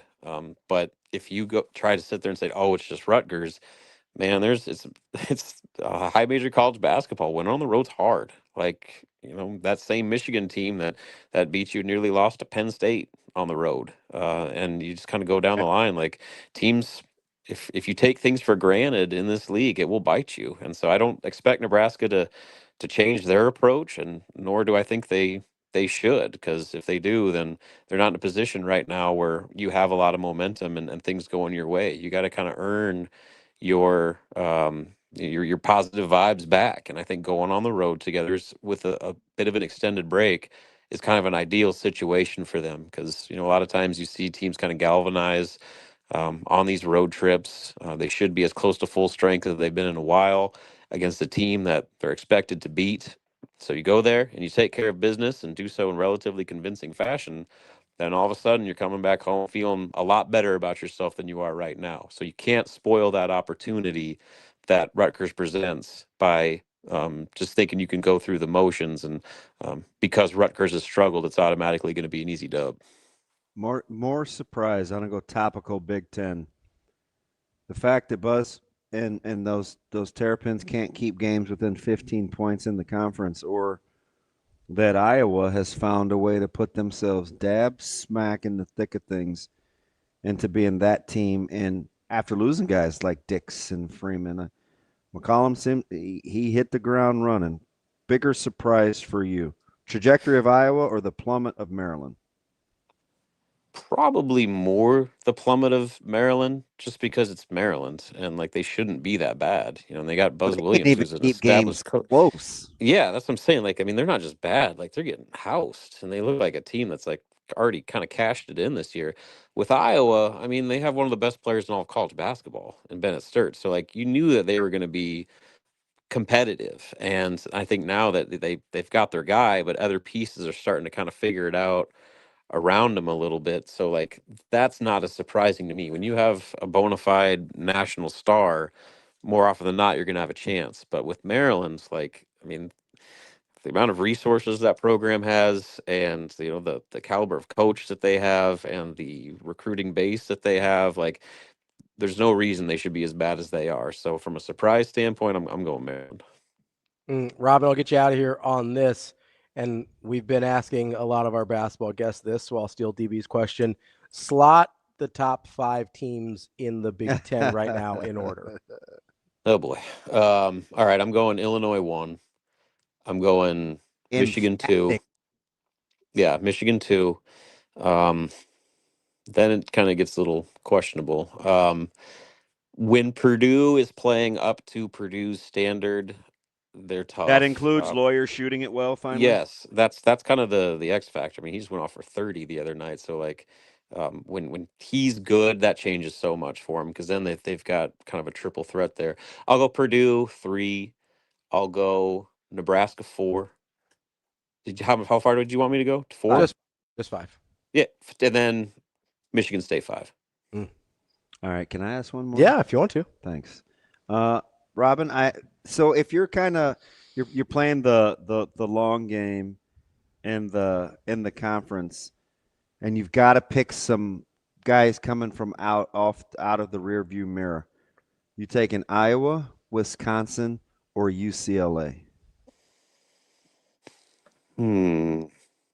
I think I would probably lean more towards Wisconsin, just because I think they have the best depth, and They are flying way under the radar. So, like, I mean, Sturt's obviously is as good as there is, but I just question what else is around him. Like, they just need him to be so good every game, and when he is, they're really tough.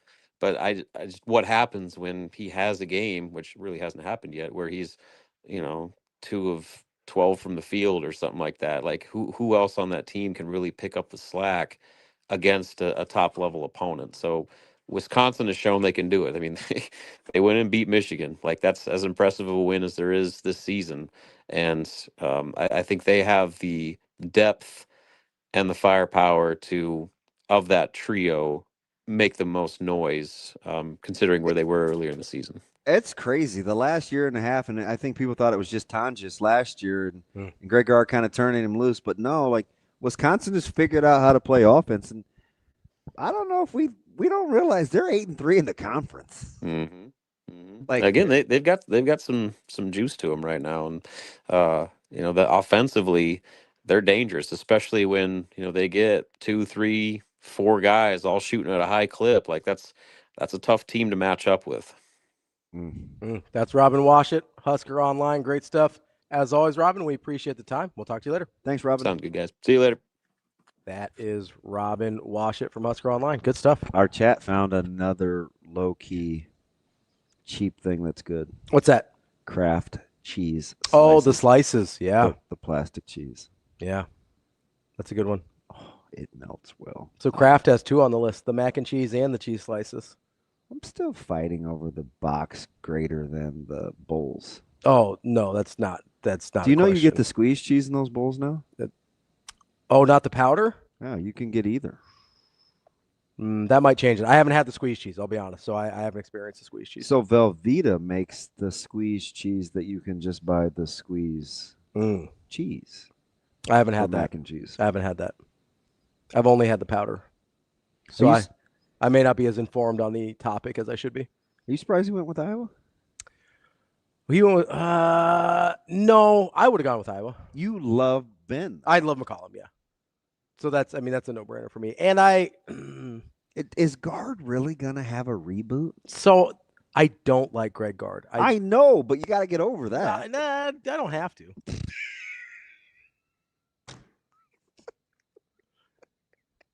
Such a jerk. Well, I mean, remember, it'd be nice if you did, so you could have objective conversations. But you're right. Remember the other day, not Carol Gouda, top 3 cheeses. So not you're spot on. Not to bring it all the way back around to the group chat, but remember the other day when Matt's telling me, like, yeah, there's some things you're probably gonna have to walk back. It's like, no, I really don't.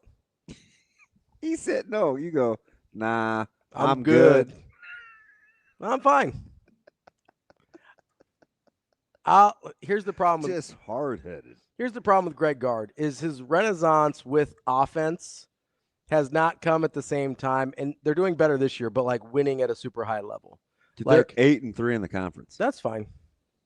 We'll see. We'll see. I'm not sold yet. I'm not sold yet. And you guys, you didn't say it, but you intimated I was crazy.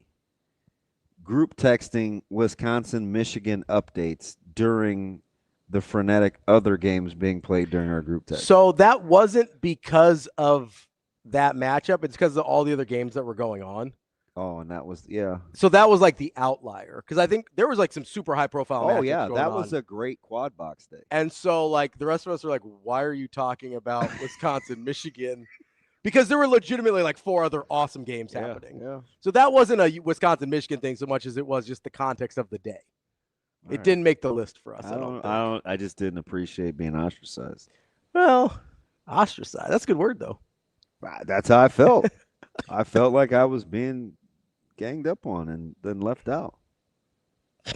Wow, Rico's just out here hating.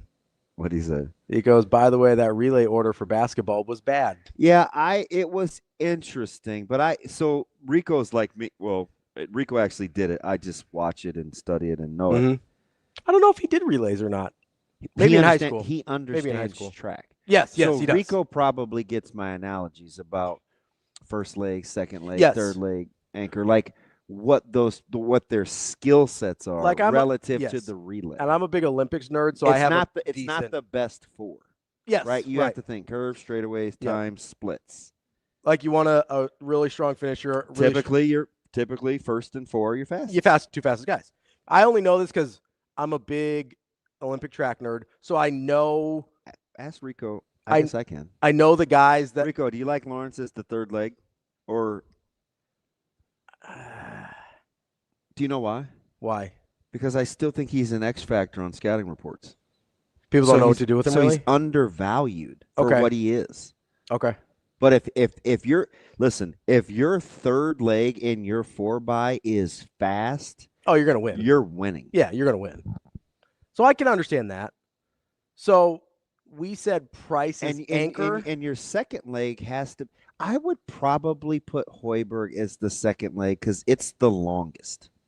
So he's like the grimy grinder type. Yeah. Where it's like, hey, I'm going to do the dirty work. I'm surprised. Would everybody put Brink 1 to get you out in front? I don't know what to do with Rink. Well, you probably didn't like all my offensive data in the conference because we misconstrue what his value is. We think it's scoring. It's not. No, I agree. It's initiating the offense. And you just have to make enough shots. Yes. Because that's all he's done. In conference, he's been much cooler in conference than he was prior to that. Like this isn't what's the one game he made like 6 in a row or something in the non-con. Like he was flame throwing people. Do early. you let like? But he's only shooting 32% from 3 on the year right now. So if we're following Rico's deal, not just Rico, but guys that run 4xs or know about, maybe Price is your. I was kind of think Price might be the one. And maybe make. Is Rink in it? So here's can I kind of just throw this whole thing on its head a little bit here? Am I crazy if I say Price is my 1? I almost think maybe not what we've seen so far, but if this team reaches their potential, this guy needs to be the 4. I think Jamarcus needs to be the 4. I lack objectivity with Jamarcus. Because you love him. I do. I think, and plus he does so many at little dirty things, and the I'm looking one at thing skill that he sets. does that you cannot undersell. He plays with tremendous confidence. Absolutely. Like absolutely. That guy just isn't shaken. So what do you do with Frager? Is he in it? I think he has to be. So either Sam or Rink is out. One of those two is out. Yeah. Because Price is in 100%, right? Somewhere. Has to be. Yeah. Lawrence in 100% has to be, right? Coach Stokes. Let Braden be the 3. Let Price bring it home with a couple of dirty buckets to cover it up. I don't know. Is Frager is he really gonna be that kind of a shooter? I mean, he's like 39% on the year on pretty decent volume. Like at this point, we're 20 games in. Like I don't know what else to do with it. I have to say yes, so right? Rico says Lawrence, Rink, and Sam, like basically undeniable. Well, I mean, Price is undeniable. So if those three are undeniable, like Price, then it's got to be. I'm surprised. Price has to I'm be in there. surprised Suave has Rink as a non-negotiable as the 2. Price has to be in there. I almost want Price to be my 1, though. Do you see Brandon's comments? What did Brandon say?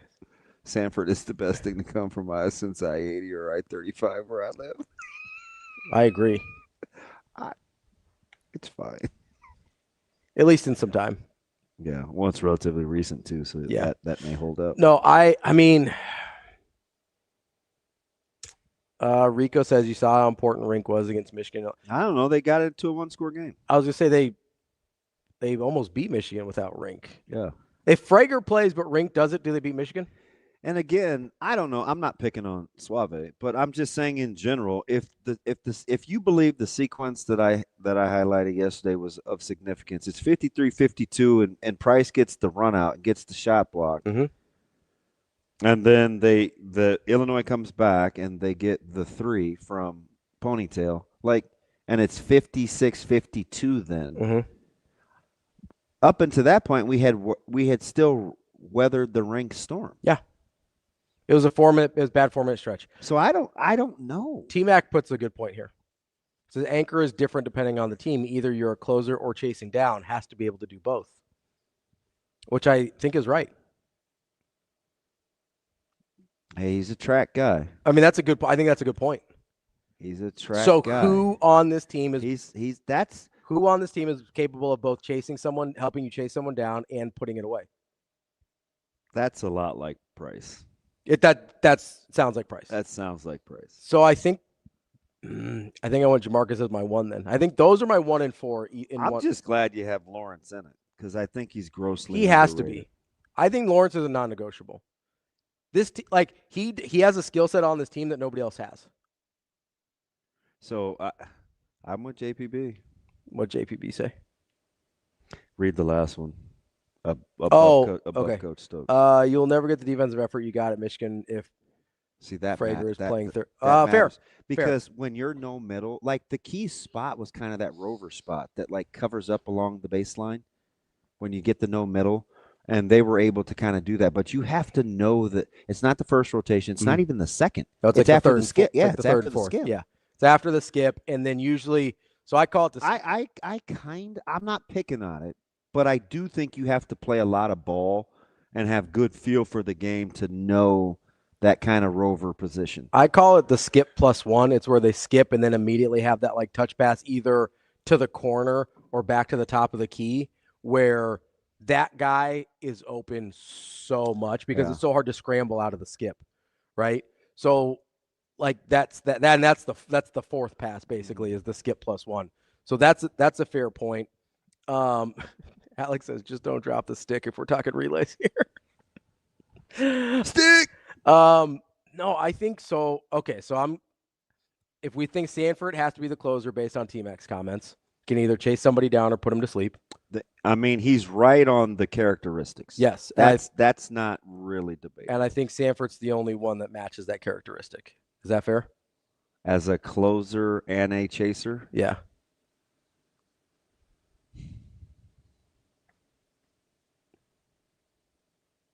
The only other real comp would be Frager. And he's still young in the game. I would say I don't know if you want him in that spot.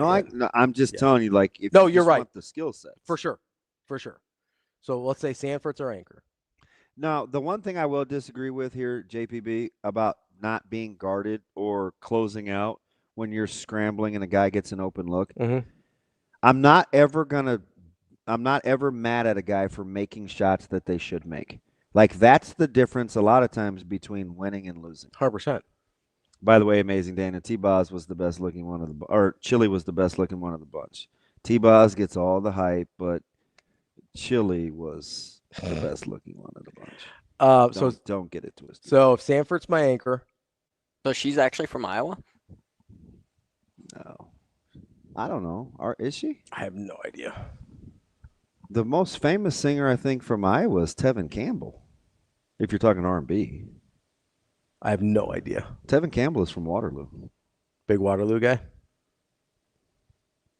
I once knew somebody from there in high school. She crashed like a car going downhill with no brakes, but once upon a time, not ideal. Like the water.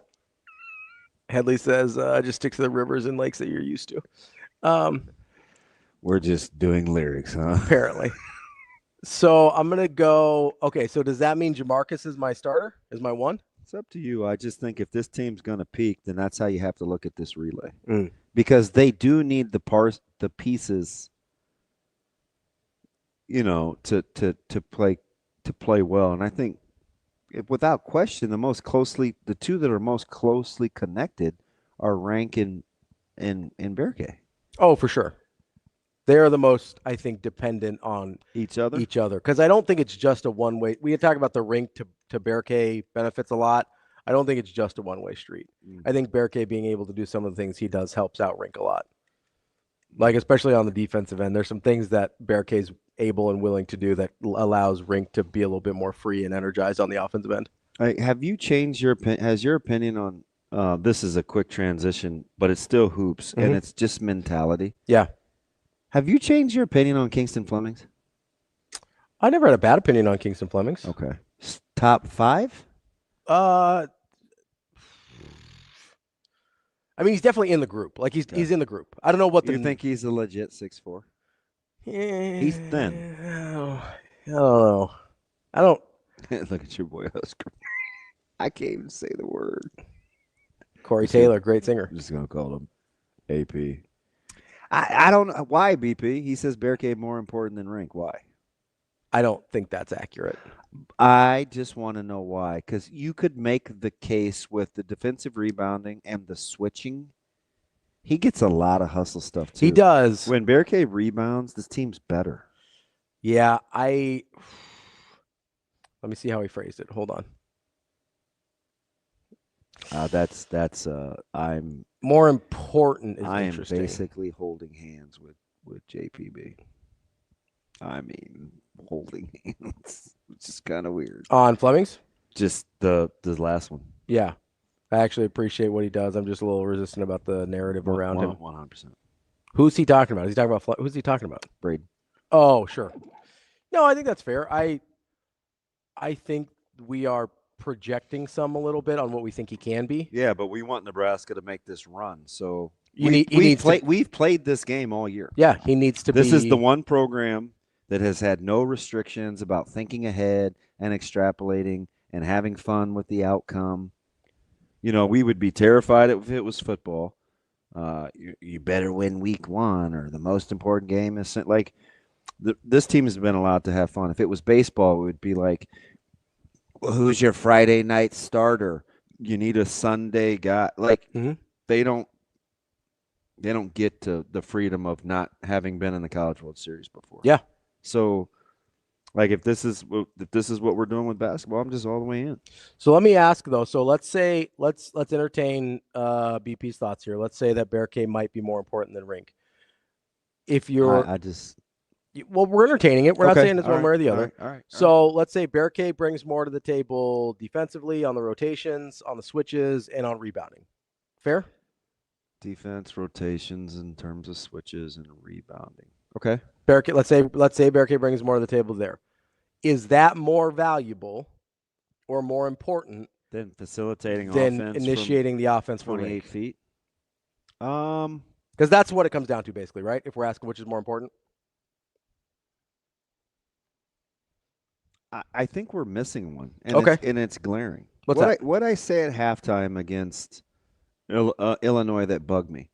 Nebraska doesn't get enough easy shots. Correct. The thing that we're underselling with Mast is some of those 6-7 footers shots closer to the rim. I think if he makes those, takes a lot of pressure off the diagonals, the cutting. Because when you play these teams, that will space you and give you, like, I'm not even trying to get on a dry erase board, but at some point you can't be making threes. You need the cutting. You need the divers. Yeah. You need the diagonals. You need the short corners. So whomever that guy is going to be, as long as they can get some easy buckets, it would change the offense dramatically, because when they're really, really good, they get those. They're getting those. Yeah, 100%. And I think they get more of those when and he's Rink crafty is playing around. well from the facilitator spot, But or I'm not married to the fact that he has to, quote unquote, score. Somebody just has to be able to get easy buckets in the paint off of that action. Yes, and whether it's him or the guy that is working around, the guys working around him, I agree. That's where I have a hard time. That's where I have a hard time with. See, baseball. And I use baseball because I know I follow it closely. Mhm. They can't avoid critics. And all Bold has done is won a couple Big Ten championships. If baseball could win a midweek game, they might get a little more leeway. That was the comment from HP. Wait till Coach Ravel has the softball team playing for a natty. Top 10. They're loaded. Top 10 in the country. That's pretty good. They're loaded. Not too bad. We'll see what happens. But basketball, I'm playing the game because we've been playing it all season with them. It's just been freedom. No, it has been. I think I think that's the most important part for Mass to get back to, is helping create some of that. Because if they don't get some of those easy shots again, the way they were kind of when they were playing at their peak, 2-3 weeks ago, that's more detrimental, I think, than anything else on this team. Like, they're not a good enough jump shooting team to survive only jump shooting. I think that's where I land on it. We'll see. Let's take a quick break. That's DB. I'm Ravi. Lulla. More Hurrdat Sports Live coming up next.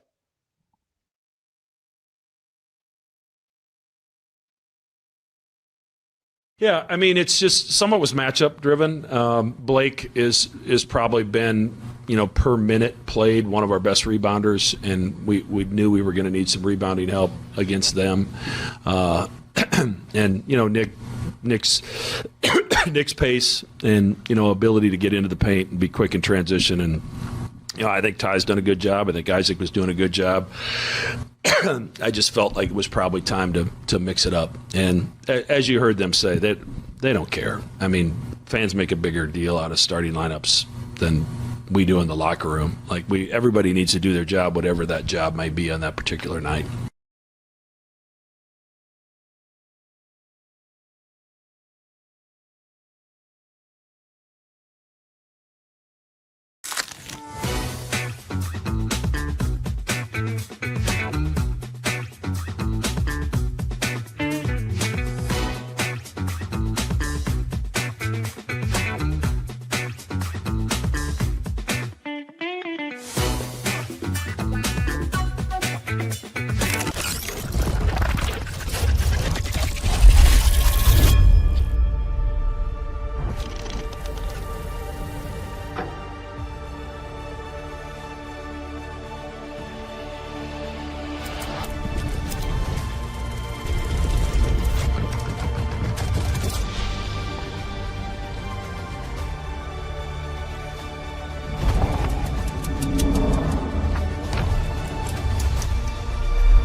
It gives us some opportunities to really space it, but it also gives us the opportunity to play above people and over the top, and we were really big. I think one time we had David out there and playing the point with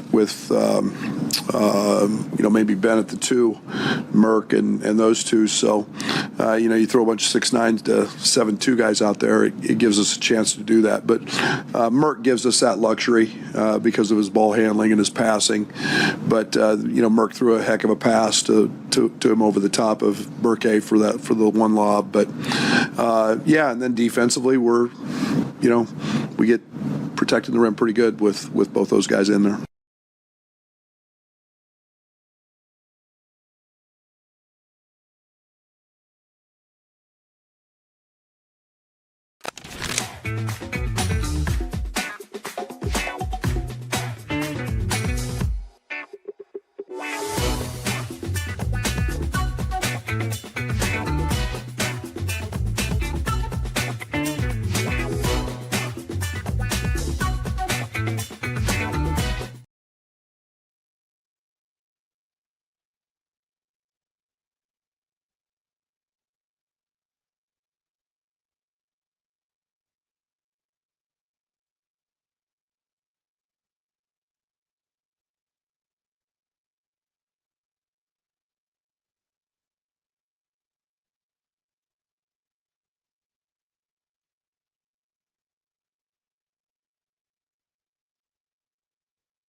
Welcome to Hurrdat Sports Live.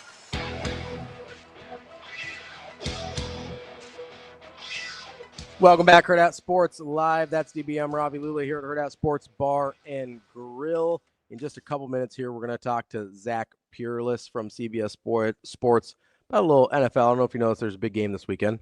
Seems like it. I'm pretty sure. It's a little sleepy. Yeah, I don't know if it's the markets. Yeah, the matchups aren't what we want, maybe. I don't know. They've been here before. Yeah, it's a rematch. I don't know if you know this. This is a big rematch. There's a lot of bad blood between players that have never played each other in this game before. You're so petty. The coaches are not the same. The owners are the same, so that's good. John Schneider's still here. That's a plus. You're so petty. This is a revenge game, though. Never played each other, but it's fine. Isn't Seattle's owner a little different? Is this a lazy narrative? Is that where you guys are on? Paul Allen's still the owner in Seattle, I right? think it's his daughter, isn't it? It's the sister. Did he die? Yeah, that's what I meant. Did Paul Allen die? Yes. Okay. R.I.P. I didn't know him, so I'm not really ready to throw that out. But Shane is a trip. Yeah, I'm not. I'll have to do some Googling before I'm ready to throw an RIP on good old Paul Allen. So I had somebody talk to me yesterday. Todd says he's only watching the commercials. Are we back on a good run of commercials, or are we not? I don't have the attention span for commercials, but I do try. Couple of years, I don't think have been very good. Well, the Jurassic Park one that came out yesterday was good. I don't like that. Leak? Can I say that? I don't like the leaks. I don't like the commercial leaks. Well, they come out with the full I don't like it. version, the 2-3 minute long version, and then they show the 1 minute version during the Super Bowl sort of thing. That's what they do now. Amazing Daniel says the revenge part is fans. Are they going to fight each other, Daniel? Like, what do you mean? What do we mean? Revenge for who? What are we talking about? That's just that's the contrarian in him. Carol says someone asked Vrabel yesterday at the presser if it was a must-win game. Yeah. What is that question? Who gives these people credentials? I thought that probably needed context in terms of the growth and the plight of the organization as a first-year coach, maybe. Like to put the cherry on top. I thought it was a bit. Like I thought he was making fun of people that asked that question. No. Maybe I'm wrong. I could have taken it wrong, but that's how I took it. Like if I were to ask that question in that situation, you love bits. I'd be thinking it was. Aren't you a big bit guy? I'd be doing it as being a jerk. Aren't you a big bit guy? Yeah, we love bits. The coins. No, we don't. Bacons. We don't. Bacons and coins. No, love those. I bits. sent Shane a deal. Nope. All right. Was that yesterday or the other day? It was commercials from the 80s. Because Coach Stokes was talking about the what's up. Mm-hmm. Did you watch those commercials, Shane, that I sent you? Plop, plop, fizz, fizz. Oh, what a relief it is. Yeah, do you remember Alka-Seltzer? Mm-hmm. So Mikey likes it. Hey, Mikey. That's Life cereal, right? Yes. I think he likes it. Do you want to try this? Sure. Go ahead, Shane. I don't have the whole thing loaded up. Of course you don't, because that would mean you shot your load. Wow. Jiminy Christmas. 2 for 2. Excuse though. me, sir. Do you happen to have any Grey Poupon? Yeah, it's the Grey Poupon mustard. They like roll up in the cars. I usually think that was the funniest thing in the world. Yeah, they're next to each other. Yeah, and they're like in their limos or whatever. And I thought it was hilarious because I didn't know that Grey Poupon was mustard. I just heard the word poop when I was a kid, and I thought it was funny. What was number 1 on that deal? Was it the Where's the Beef? Top 10 TV commercials from the 80s that only Gen X would remember. And you already know what number 1 is. Number 10, you know exactly what she's saying right here.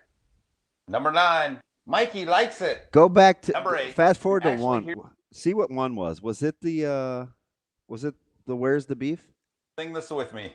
Clap on, clap off, the clapper. And the number 1 TV commercial from the 80s that only Gen X would remember. Of course, it's Where's the Beef? Yeah, it was. Good call. Whoever said Is that the ravioli one or like the canned like SpaghettiOs one? No, it was Wendy's. Wendy's. Oh, I don't. Please don't say, Where's the beef? Oh, the SpaghettiOs or the raviolis one is like beefy. I don't even remember. You don't remember that one? No. There's a I'm maybe this is because I have Gen X like siblings. You do have Gen X vibes. Maybe I have Gen X siblings because some of those are a little old for me.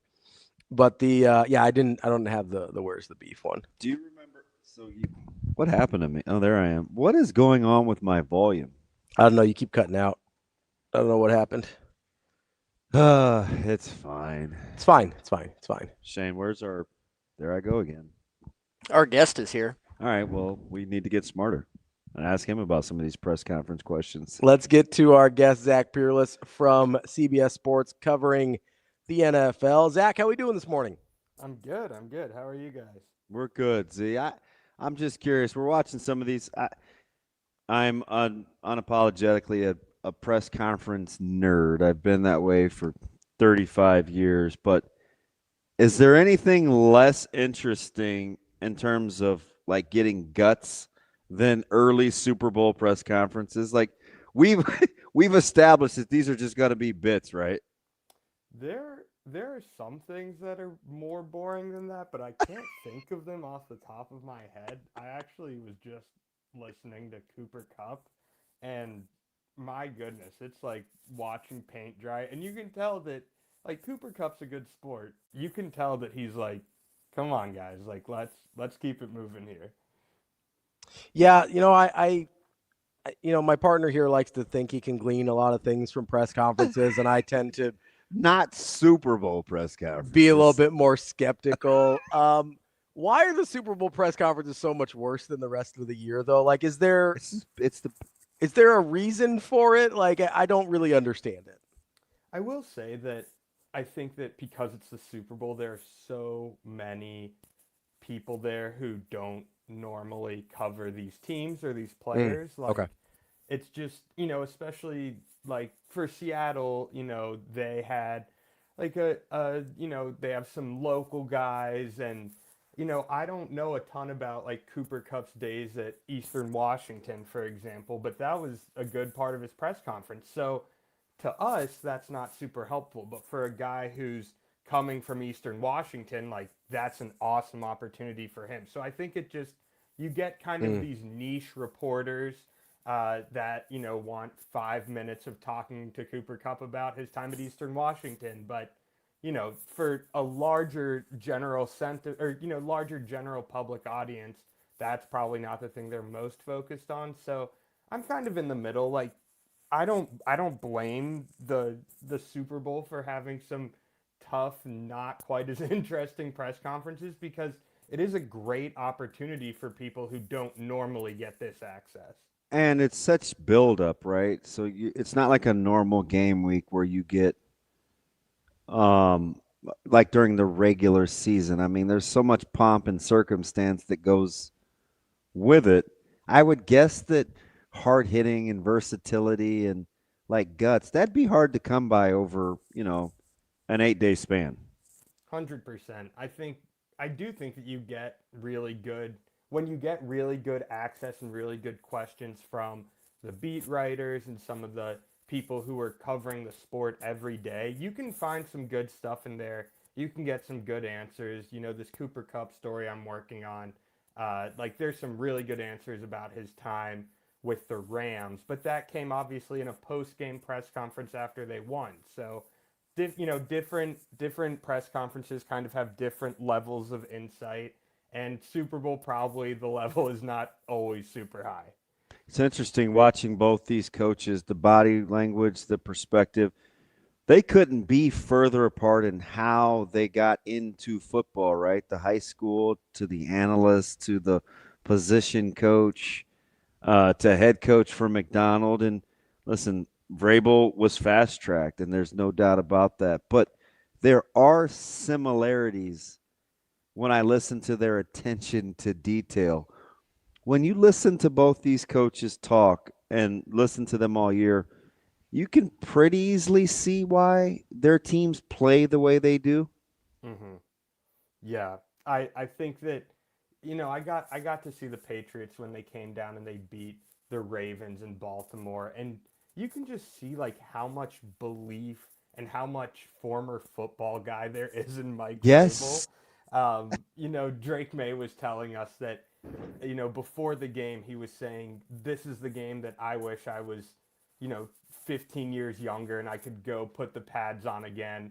Mike McDonald's not really giving you that as much, obviously, Nope. but I do think it's interesting. I think that the best teams take a little bit of their character, or maybe even a lot of their character, from their coaches, but they don't have to be their coaches. They just take the best parts of their coaches, and I think that you see that in both of these teams. So is there, I keep hearing about this, and I kind of are making fun of people a little bit, but this storyline about the rematch from 11 years ago or whatever it is there a storyline in this game that you find particularly interesting? Oh, that's a good question. I think every storyline is interesting. I think that if there's one that stands out to me more than anything else, I really do think that the idea that you have to build a team around a quarterback one certain way is super overblown. Like, yeah, it's amazing if you can have a quarterback on a rookie contract be super awesome and all of your draft picks work out and you bring in the perfect free agents and everything works out great. That's not really how it works in the NFL, though. You just look at these two teams. Like, the Patriots went 4-13 last year, and they went on a huge spending spree in the offseason. A lot of teams go on huge spending sprees in the offseason. The Patriots hit on the right guys, and that's because they hit on their coach and their GM too. Then you look at the Seahawks. This has been a gradual sort of build. And then you have Sam Darnold, who is on his 5th team now. Like, there's so many different ways to build a team, and there are some basics around that quarterback that you have to have in place.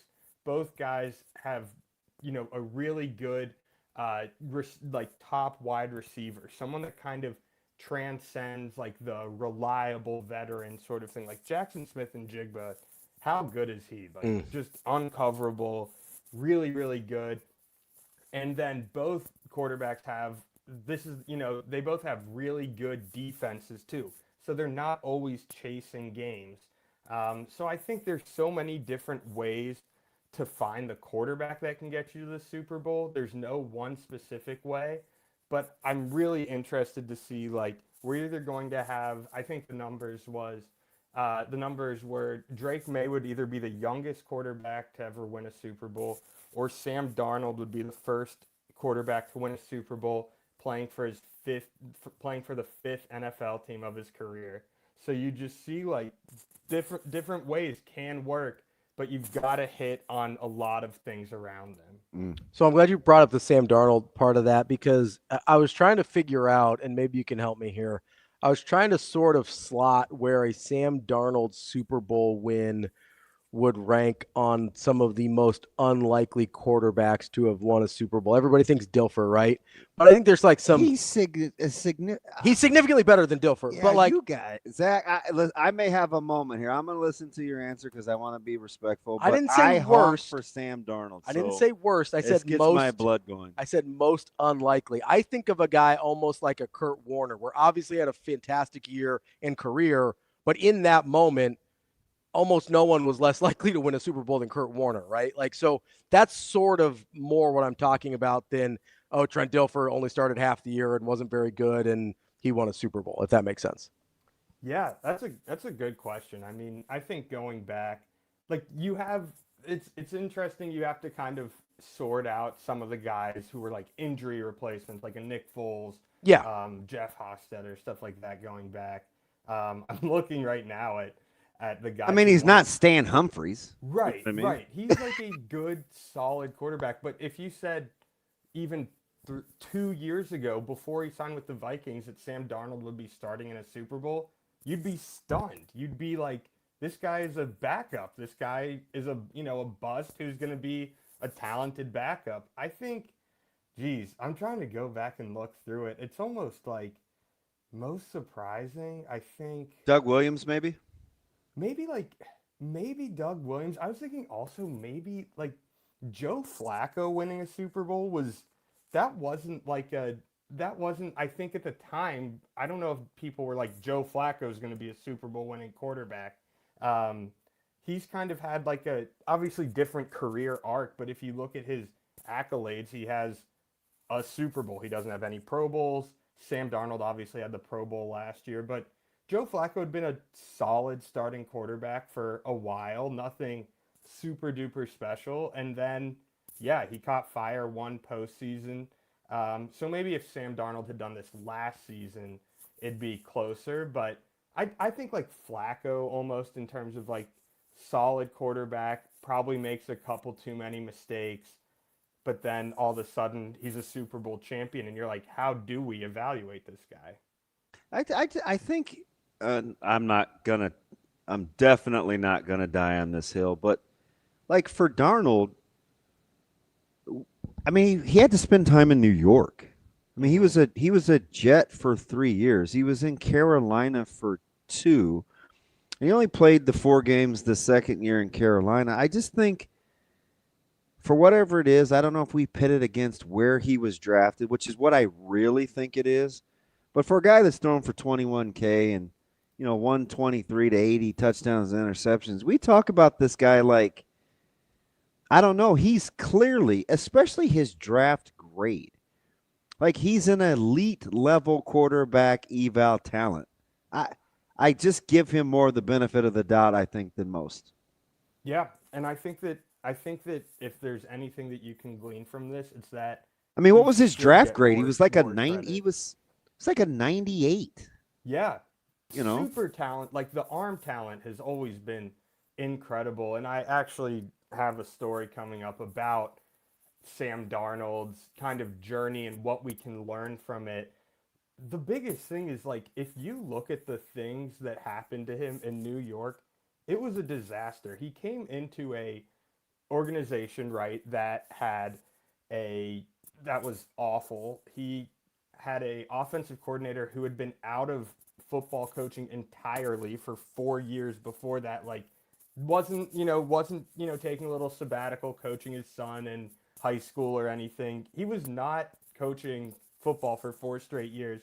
All of a sudden he becomes the quarterback's coach and then the offensive coordinator of the Jets.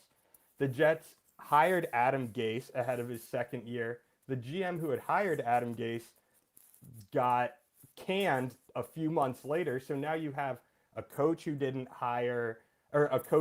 draft Sam Darnold. You have a GM who didn't even hire the coach now. Like, it was a disaster. The guys he threw to, like, their big acquisition to help him was Le'Veon Bell, who, after sitting out a year, didn't have it anymore. His leading receiver his first 2 years was Jamison Crowder, who I loved prime Jamison Crowder, but if that's your number one guy, you're in a tough spot. So really bad offensive line in front of him. They had no running game.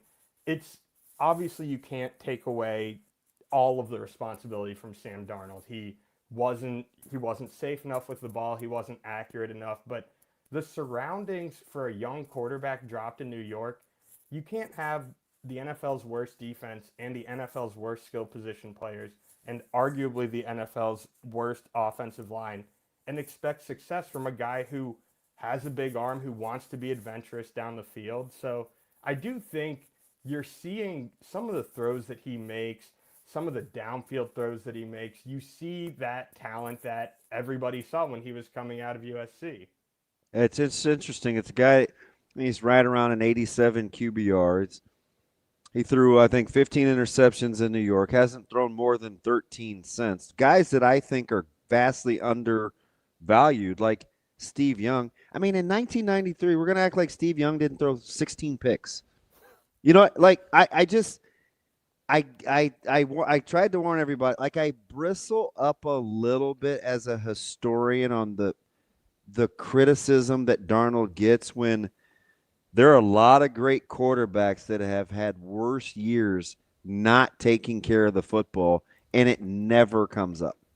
Right, 100%. I mean, I think the one that does come up the most, Peyton Manning threw 28 interceptions as a rookie. Like, yeah, Darnold's never thrown more than 15 since Right. New York, and no more than 13 since he's gotten out of New York. Peyton Manning threw 23 interceptions in his 4th year in the NFL and 19 in his 5th year in the NFL. Like, and then guess what? He was one of the greatest quarterbacks of all time. Like, it happens.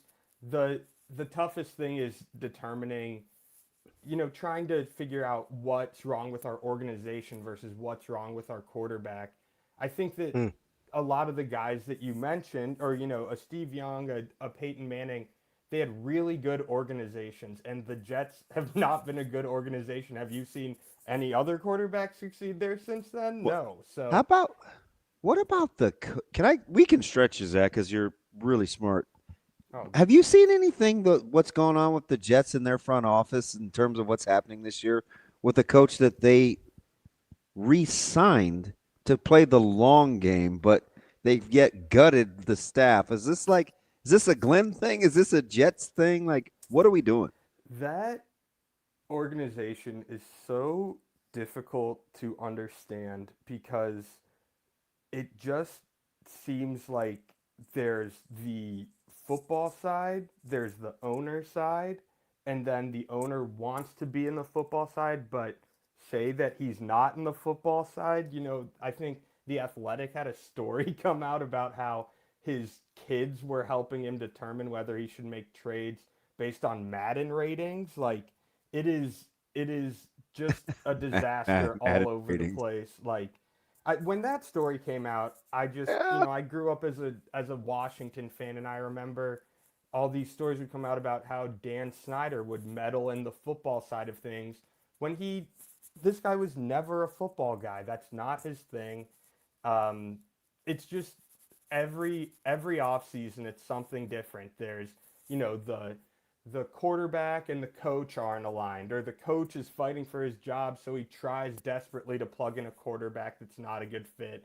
Now you have the coordinator turnover, and I don't know why it took so long to get the offensive coordinator out of there. So it's a mess. It's a Jets thing. I have a friend who's a Jets fan, and I would always kind of say, like, they did a good job at the trade deadline, this, that, the other thing. Every time I look, it's like it's one step forward, 2 steps back. Let me ask you something about quarterbacks in general because of that symbiotic relationship from a leadership standpoint, right? We saw Stafford change his trajectory with, once leaving Detroit, and he's definitely not alone. So I give you guys and they're different, but they're the same, right? Kirk Cousins, a guy, redid his deal in Atlanta, could be a good fit somewhere. He probably belongs in the same discussion as maybe an Aaron Rodgers, injured, older, more experienced. But then there are these guys that are kind of under contract, but their teams aren't really enamored with them, like a Geno Smith, and Dak Prescott considerably the best of this bunch. Or yesterday, I'm listening to all these podcasts about Kyler Murray. Could he be on the move and what that would cost? Tua Tagovailoa, could he be on the move? Is a change of scenery good? Is there any quarterbacks out there that you're looking at and you're thinking either whether it's a 1-year stopgap, a 2-year different coaching eye, or a young guy that just needs a change of scenery? Is there anybody out there that interests you? Is there a Baker Mayfield story? Yeah, or is there like a Sam Darnold story? A Sam Darnold story, yeah. I think, and it's hard for me to say this because I don't love his style of play, but Kyler Murray is too talented for this to be like I hate being this guy has so much talent. I hate the word potential. There are a few exceptions that I'll make, and there are times when you see Kyler Murray play and you like what he does. He does so many things I don't like, but he's one of these guys I just can't quit. I feel like some of the advanced numbers actually weren't as down on him as kind of the general sentiment was this year. He was not a good fit for that offense. I do think there's still something there. And then I'll give you another name that I hadn't thought about a ton until I was looking at the free agent guys. I think Malik Willis has a shot. Yeah, he's going to come up. Yeah, I think he has a shot to be. When we talk about having good surroundings, Green Bay gives you He looked good with LaFleur, didn't he? Mm-hmm. Looked really good. Was able to expand his game in terms of under center work, as a runner, really as a thrower. Like, you could do a lot worse if you wanted to sign, kind of like the Justin Fields deal in New York, which obviously did not do well. But I could see Malik Willis getting like 2 years and $40 million, with the first year kind of being the bigger one and the second one kind of being, a throwaway year where if it doesn't go well the first year, you can move on. I think that there's a chance Tennessee was really a disaster, and it was a disaster for Will Levis after him, and it's just been a bad place kind of since, for the past several years. But I do think that a year in Green Bay, kind of like, people forget Sam Darnold spent a year in San Francisco, where obviously you have a great offensive mind there. I think Malik Willis could be a guy that I'm intrigued by. So let me ask you about a guy. This is sort of a weird deep cut. By the way, Zach, I'm glad you actually gave Kyler Murray some love, because I'm probably the only guy in Omaha, Nebraska that does this show every day that talks about Kyler Murray as much as I do. But I'm a Steelers fan. So I constantly have one eye on all success stories. Like these quarterback change of scenery, get me a new vantage point thing interests me. Yeah. Steelers, they could maybe use a guy who likes to run around a little bit back there. 26 mil though. Let me ask you this, Zach. In terms of you brought up a couple of situations that I think remind me of this guy. I'm curious what you think of his ability to maybe have a comeback. You brought up Darnold's stopgap year in San Francisco. The guy they have right now as the backup to Brock Purdy had some success early, spent a stopgap year in San Francisco, didn't play terrible, played better than not terrible when Brock Purdy was out. Is there any appetite for a Mac Jones resurgence somewhere in the NFL? Not the thing that, and I think you're spot on. I thought Mac Jones played really well this year. I think that I kind of put starting quarterbacks into one of two boats. There are so many ways that you can divide them up, but there are guys who I think uplift the things around them and guys who are uplifted by the things around them. So that, that first tier is really your superstars. And then most of the guys, like, I think a Kirk Cousins is kind of like the top of the is uplifted by the things around him. Like, he can make some plays. Yes, he can go win you a game or two. But in general, like, you're going to see his best play when he's in a really, really good situation. I think Mac Jones can be Kirk Cousins light, and you can take that how you want. I don't love him in a place. He's got to go to a place where there's a good running game, where there's a good infrastructure. For sure. You saw the difference between him and Brock Purdy, especially kind of producing big plays. But Mac Jones could be like I think a solid floor guy with enough around him. I think the difference that you see is when Brock Purdy has to be a little bit adventurous down the field, he can be that. Mac Jones kind of isn't as much there. So there can be some games where Mac Jones plays fine and you scored 10 points because he just doesn't elevate that much. So Mac Jones, could he start somewhere next year? Sure. I think that Mac Jones is one of those guys where you know what you're getting from him, and you're probably saying Mac Jones is our starter in 26, and we're looking at a quarterback in 27. Okay, so let me ask you this. We'll try and appease my partner here, the Steelers fan. If I'm looking at the quarterback market and I'm going, okay, Mac Jones probably isn't it because I don't have enough of what you He just can't move. He'd be a disaster in described Pittsburgh. around him, Mm-hmm. right? Noodle him. So we've got Malik Willis, who we brought up. We got Kyler Murray, who we brought up. Is there anybody else that you look at as options for a franchise like the Steelers? Geno Smith signed the extension. I don't want him in Pittsburgh. I'm just curious to think about guys like that. Let's throw Geno Smith in there where they're probably drafted Mendoza, so he's likely available. Although that's going to be a mistake, but that's a different discussion. That's a whole other thing. If let's say you use just Pittsburgh as an example, because I don't think they want to bring back an octogenarian at quarterback, but who knows? Yeah. Who are you looking? Who are you looking at as a potential reclamation project that you're like, that could maybe make sense there? I think there are going to be a lot of options, especially because this quarterback class after Mendoza is not super duper inspiring.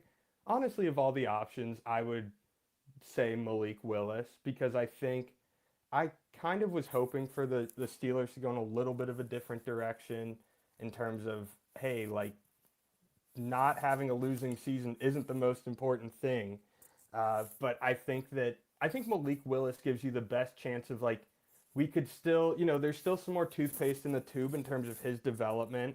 He's young enough so that he could be the answer, but also if he's not, again, he could be out of here in a year. And if if he struggles and we somehow don't win 9 games or whatever it is like they do every year, we can reset and we can have Mike McCarthy coach up a new young quarterback. So if I had to play matchmaker, I don't know if I'd want to take as big a leap as Kyler Murray, but Malik Willis could be, the ownership has said they don't envision tanking. They don't envision purposely losing. They still have a solid roster. I think Malik Willis would probably be my pick there.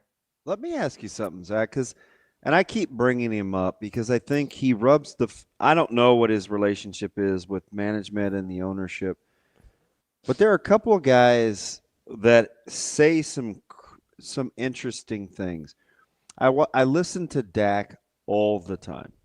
I think his leadership is unquestioned. He handles chaos, and it's very unstable in Dallas in terms of the messages, but he's almost unflappable when he takes the podium. I look at a guy like Joe Burrow, uber talented. I know the family real well, kind of socially not his thing, going through some other things off the field, hasn't been healthy. I only use those 2 quarterbacks to say, is there a guy that's currently under contract with a team that you think, you know what? It's been so strange with their tenure, I could see them on the move. Who's more likely to move? Prescott? Burrow? Is there somebody else that you think? I'll get to Knicks and Denver in a second, but is there an established guy that you think could quietly be on the move? So if we're like parsing out for like no Murray, no Tua, these guys who we are kind of they'll move, right? I mean, right. So trying to think of guys who maybe don't fall into those categories. The Burrow, I love Joe Burrow. I appreciate that he shoots it straight, and I appreciate him saying at the end of the year, like, something has to change. The tough thing is the Bengals don't really seem to want to change. Like, they are so conservative with their contracts. Why they brought back Zach Taylor, probably? Yeah, exactly. They don't want to pay multiple coaches, even if you have a millionaire or billionaire owner. They don't want to pay multiple coaches a few $1 million here or there. I think that's a tough one. I'm going through the quarterbacks right now. Would it shock you if Dak was on the move? That would shock me. Their offense is, I think, their offense was excellent this year, and that wasn't their issue. I'd also shock me if a year after they moved Micah Parsons, they moved Dak Prescott. I don't really know if I see one. It'd be like, I mean, he's not under contract, but Daniel Jones is a name that's really interesting to me because he's a free agent. It seems like he should be back in Indianapolis, but what have we really seen from him? We got a half of a really good year, And other than that, we got one okay year in New York, and all of a sudden he's going to sign some big contract with Indianapolis. I think that's going to be an interesting one. I know he's a free agent, but it's kind of looking like he comes back to Indianapolis. Indianapolis has backed itself into a corner because it doesn't have any draft picks after the Sauce Gardner trade. So they're depending on Daniel Jones. I think that'll be kind of an interesting one. I know he's technically not under contract, but it seems like he's Indianapolis. But what if he's not? What if Indy says, hey, we're going to try to be the next Malik Willis destination or the next, Kyler Murray or something like that? Like, I'm kind of interested there because I have seen the good of Daniel Jones and I've seen the really bad of Daniel Jones, and I think he's still closer to just a guy. Is Steichen closer to being like Ben? Is he a Ben Liam guy, or is he closer to being like McDaniel? Ooh, that's a good one. I'm pretty in on Steichen, actually. Me too. I think he's pretty good. I think they've been let down by their GM a few times, and he is still there, Chris Ballard. I think that's a tough one. I'm still pretty in on Steichen. I think he's a very good floor raiser. You've seen him win with a lot of different quarterbacks. Sorry, I want to go back to Pittsburgh here, not to just pick on DB, but is no offense taken. You mentioned that you thought they might go a different direction than like a Mike McCarthy type. Is there a sense? I think a lot of Pittsburgh fans look at McCarthy as not as good as Mike Tomlin. Is there a sense in your or not enough of a variation? Yeah, I would say, which is it to you, that he's not an upgrade or that he's actually worse? Because I'm looking at these two guys and their career resumes are, I think, way more similar than maybe we realize. They're very similar. Yeah, I think the biggest issue is that they're not different enough. I think Mike McCarthy could be fine in Pittsburgh, and guess what Pittsburgh's been for the last half decade? They've been fine. Like that is what they've been. They have a super high floor. Mike McCarthy brings you a high floor, and at the end of the day, you don't hang banners for high floor teams. You know, there's no banner that reads 10-7. There's no banner that reads made the playoffs. Actually, there might be a playoff banner, but it's just those things. At some point, it goes from a point of pride to a point of like other people like to make fun of it because that's all that you have. So I think it's more that it's not different enough. I know that, there was a time where people thought maybe Chris Shula was a big name there in that coaching search. Chris Shula might not have cut it as a head coach, but wouldn't you like to see them try to see if he can? Wouldn't you like them try to see if they can find, their past hires had been these young defensive guys, and they had made it work for the last 50 years. So I don't know. It's not an inspiring hire, and it's not a risky hire. And sometimes you have to be a little bit more willing to take a risk. All right, I'm gonna get you out on this because I think I can kill two birds in one stone. Because I like how you're a deep thinker. So, the coaching carousel happened, and there's still some openings. Obviously, I'm not necessarily winners and losers, but guys you think did a really good job in the hiring process. And last year I said this, and it came back to bite me because Daniel Jones got hurt. I said Daniel Jones was the best non-sexy free agent acquisition in football. Is there a coordinating job that you think has flown under the radar that will maybe supersede who's been hired as a head coach, or as the head coaches, the headliners in terms of the coaching carousel? This is my biggest winner, and it's not even close, is the Chargers getting Mike McDaniel. I am a huge fan of what he did as a play caller and play designer in Miami. I understand that they had issues on the Monday through Saturday side of things, but on Sunday you could get creative. This is a team that invested almost nothing in the trenches and had one of the best running games all year. And get 2 Pro Bowl caliber guys back this year if healthy. Yup, 100%. I think that, I did a big piece on Justin Herbert and, how much is he to blame for the lack of playoff wins. He has been in, the bad situation versus the bad quarterbacking in the postseason. I think Mike McDaniel's going to get the most out of Justin Herbert. It might take a few weeks. It might take a year.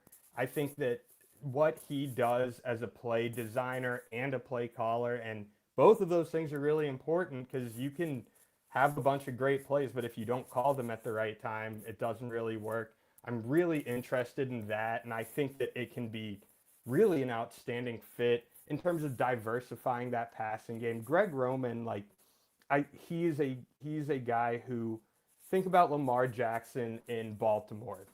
He was good. He was exciting under Greg Roman. To take the next step, he needed a more diverse, more interesting, to be honest, passing game. And that's what Mike McDaniel is going to bring.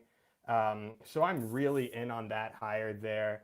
I also, if I had to give one, as a big fan of a coaching hire, I think that Clint Kubiak's a good hire for the Raiders. I think the Steelers would have held out a little bit. Yeah, I think that he, I like the idea of his offense helping a young quarterback. I like the idea of them being willing. You can't have this team is in complete rebuild mode and our coach is 73 years old like they tried to do this year. It was a disaster. I know Pete Carroll's the youngest 73-year-old in the history of the world, but it just didn't work. So I can applaud that they are going to take their medicine for all the mistakes they made this year, and they're going to go with a younger guy. So yeah, I think McDaniel as top coordinator hire, and then I like Clint Kubiak with the Raiders, and I am hoping very much that the Raiders say, hey, you're going to get a long leash here. We realize it is in a tough spot. We're giving you, all the time that you need. That is Zach Peerless. Great stuff there from CBS Sports. Zach, thanks so much for your time. Thanks. Yeah, thanks for having me, guys. Get it. Good stuff there from Zach Peerless of CBS Sports. I'm hoping the Raiders do that too. I wouldn't have been upset if Kubiak would have gone to Pittsburgh, if Khan would have said out loud, hey, we need offensive renovation. Sure. Our defensive guys were old. We've committed a ton of money. We don't really need that there, but he's such a stark contrast. Yeah. From what that organization embodies. It was kind of that was kind of the downside to Shula too. Doesn't really seem like you want a young innovator in Pittsburgh? Yeah, it doesn't really seem like an organization that is going to stretch itself much in terms of how they want to operate. Yeah, that's just the vibe they give off. I mean, I don't know. I think 4 coaches in my life. Was Tomlin that way? So, Tomlin was interesting because he kind of broke the mold. His dad was a football coach. He never played. The brief stint between position coach and coordinator, it gives me McDonald vibes. Sure, kind of a quick rise. Yeah, but remember, I'm the guy that compared McCarthy to Payton forever. I wasn't the only guy. I'm just saying, this isn't my first mental exercise with Mike McCarthy, and it didn't have anything to do with the Steelers. I was like, we love Payton, and we're offering draft picks to get his coaching prowess, but he's just Mike McCarthy. I also that's where that comp came from, and I didn't even get to the debacle with what's going on with Bo Nix and Sean Payton, and the offensive coordinator, and that's a weird situation. How does that happen? That thing went off the rails. But I mean, everybody says Payton is like that. Kind of hard to work for. Dude, his OC said he was just in one of his moods. Yeah, that's why he got fired. Yeah, just in one of his moods. That guy you want to work for? What? That a guy you want to play for? How about your quarterback calling his own presser? Yeah, that's also very strange. Bo Nix called his own presser to set the record straight. Yeah, that was not a Broncos endorsed press conference. Selfish. It's weird. That situation is way weirder than people are giving it credit for right now. The thing that I look at, the funny thing with McCarthy. Amazing, Daniel. We've had coaches really, really close to home, position coaches actually cry in their position meeting rooms too. So I'm not going to throw stones. I think I'm just going to keep moving on. I want to throw him under the bus so bad. I think the interesting thing about McCarthy is he's won a Super Bowl more recently than both Payton and Tomlin. It's close, but he's the most recent of the three. His winning percentage is almost identical. His playoff winning percentage is almost identical. And the longer this thing goes on, I mean, not that his career is over, but the idea of Aaron Rodgers as like that type of a guy is over. The more head coaches that Aaron Rodgers has kind of played with and not won Super Bowls with, I think we have to sort of flip the narrative of, because it used to be, how did McCarthy only win one Super Bowl with Aaron Rodgers? And now it's like, Mike McCarthy is the only guy to win a Super Bowl with Aaron Rodgers. To me, like that has to matter at some point, doesn't it? Does that make, you get what I'm saying? I get the analogy. I don't love the only as the definitive, because Rodgers was in a bad New York franchise, which, and he got hurt. Sure. He was never going to win there. But like, we all think LaFleur is a really good coach, right? Yeah. And he couldn't get it done with Rodgers either, I mean, at a really high level of his career still. LaFleur's going to get Willis paid. For sure. So, I mean, like that So matters a little bit too, doesn't it? yeah, let me ask you something. Sure. Of three guys that may not finish with their respective teams. Okay. I'm mentally prepared. Dak Prescott. Okay. Joe Burrow.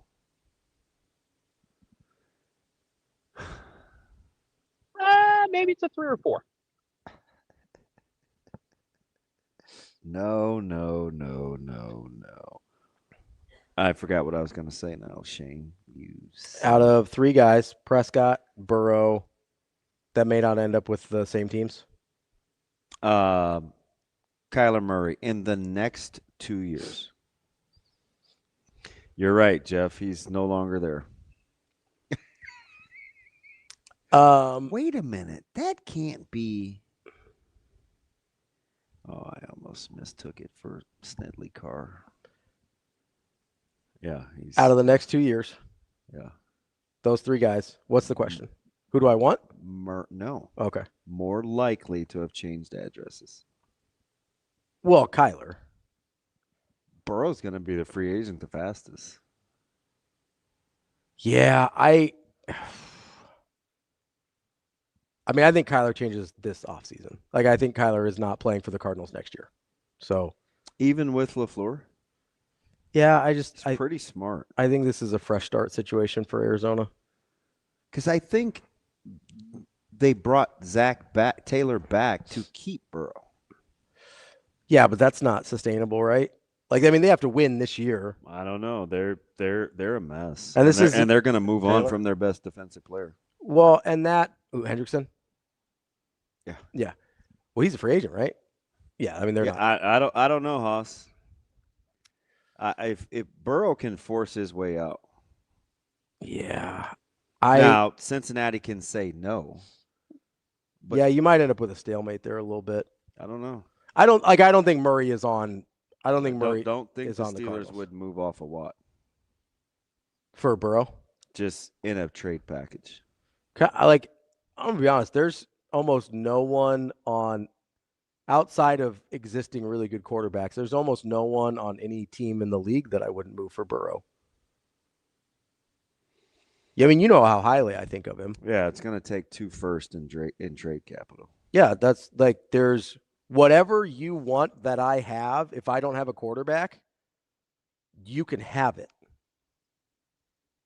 Because you're not decimating a whole, like, if I've got a good offensive line, you're not getting 5 offensive linemen for them, right? Like, that's not how that works. Yeah, but Cincinnati has to understand something. And I'm not saying they're a super smart franchise or anything, because they have not been. They have not been. But they're not going to turn around Joe Burrow's formidable years.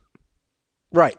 No, for sure. Like, you just have to resign yourself that you will have wasted his talents. You went to your Super Bowl. Mm-hmm. You're not going back. No. It's honestly very much like a Giannis situation right now with the Bucks. There is no path forward for the Bucs to be competitive. No. The Bucs have won championships, though. I'm saying right now, where they're at right now. Yeah, they've maximized. Yes, if they are that's not your- if going that's your- back to if their that's height. your analogy, They're not going back to the height they had with Giannis. There is no path forward to them being competitive again with Giannis. Yeah, the Jets. So the Bengals. They typically don't want to waste money.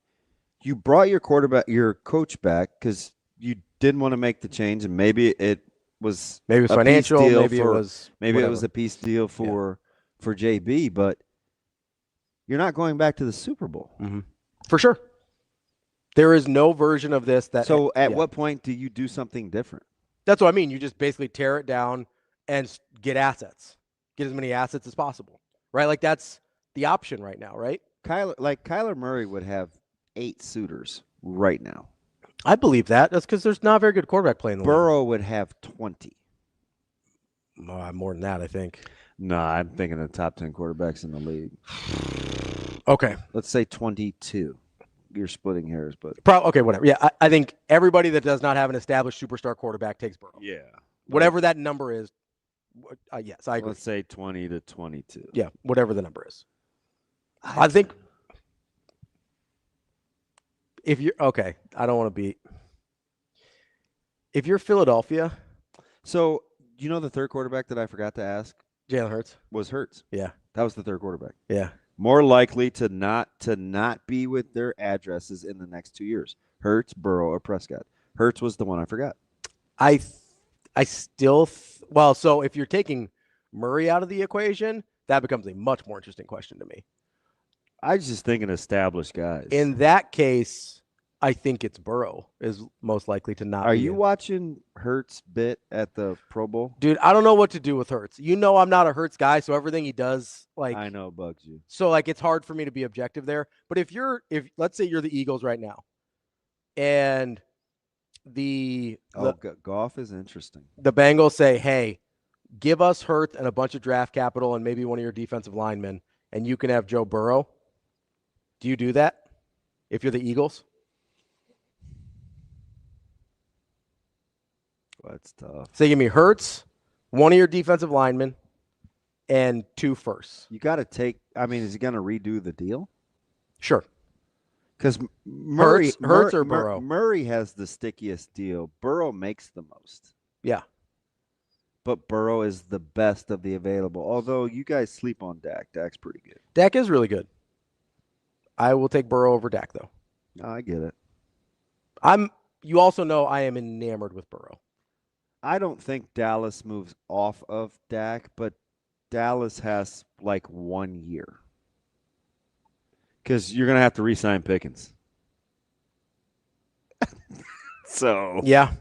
I mean, you're going to have a couple $100 million wide receivers. Also, the narrative with Jerry Jones around Dak got super weird this year, too. Yeah. Where they were like, well, we paid Dak, and that didn't work out. Dak cleaned it up. Like, I like Dak's leadership. I think Dak is underrated. Said all of the right things. Yeah, that doesn't mean he doesn't feel some kind of way. And publicly, he did it very well. And listen, Dallas has got to redo Pickens' deal. Yeah. And Pickens is going to make the case for top 5 highest paid wide receivers in football. And you already have CD Lamb. Yeah. Not going to pay Micah Parsons, though. Don't want to do that. It's a bad idea. Why would you want to pay defensive players? I'm just saying. No, it's fine. It's an interesting. I get why you don't want to draft Josh. I'll take him, though. Yeah, you can have him. Listen, I'll make the argument, and you guys will kill me for it. I'm not. I'm off of it. Josh has been. He gets me too. I will make the argument. Like he's Team DB. We've been pretty nice to each other today, but I will make just one day. There's 365 of those in a year. I know. You're one bad statement away from getting murdered. I will make the argument that physically, Trevor Lawrence is more talented than Joe Burrow. I don't even feel that's not even a question. I don't even feel like I don't even feel like I have to think about that. Jibbs, it's not the choice though, because he said, "Would you take Lamb or Pickens?" You're already pot committed to CD. Yeah, you've already got that money's there. And Pickens, you're just gonna let him walk. And I called my shot, so thank you. When I said Pickens will flourish in Dallas, you can't just let him walk. Yeah, they're in a bind, right? Like that's not happening. They can't stop a nosebleed. Ain't that right, Bart? DJ, that's not even a question. Lawrence is physically more impressive than Joe Burrow. I 100% agree. That with is you. not even a conversation. And a talent eval. If those guys went to a combine, it's not even. If you've close. never seen either of them play a football game before, and you're just going off a talent eval, Lawrence blows almost everybody in the league out of the water. There's like a handful of guys in his like neighborhood. the 3 highest quarterback ratings pre-draft. Yes. Lawrence, Luck, and Sam Darnold. Yeah. Yes. Like those are the top 3. Yes. People look at the results and they're like, "Oh, Lawrence sucks." That's fine. He's one of the most talented physically quarterbacks to come into the league. I do agree with that too. No, that's 100% correct. I do agree with I'm talking that, though. about physical talent. Yeah. I will take Joe Burrow over almost everybody in the league. Like there are 2 or 3 guys I'm not taking Joe Burrow over.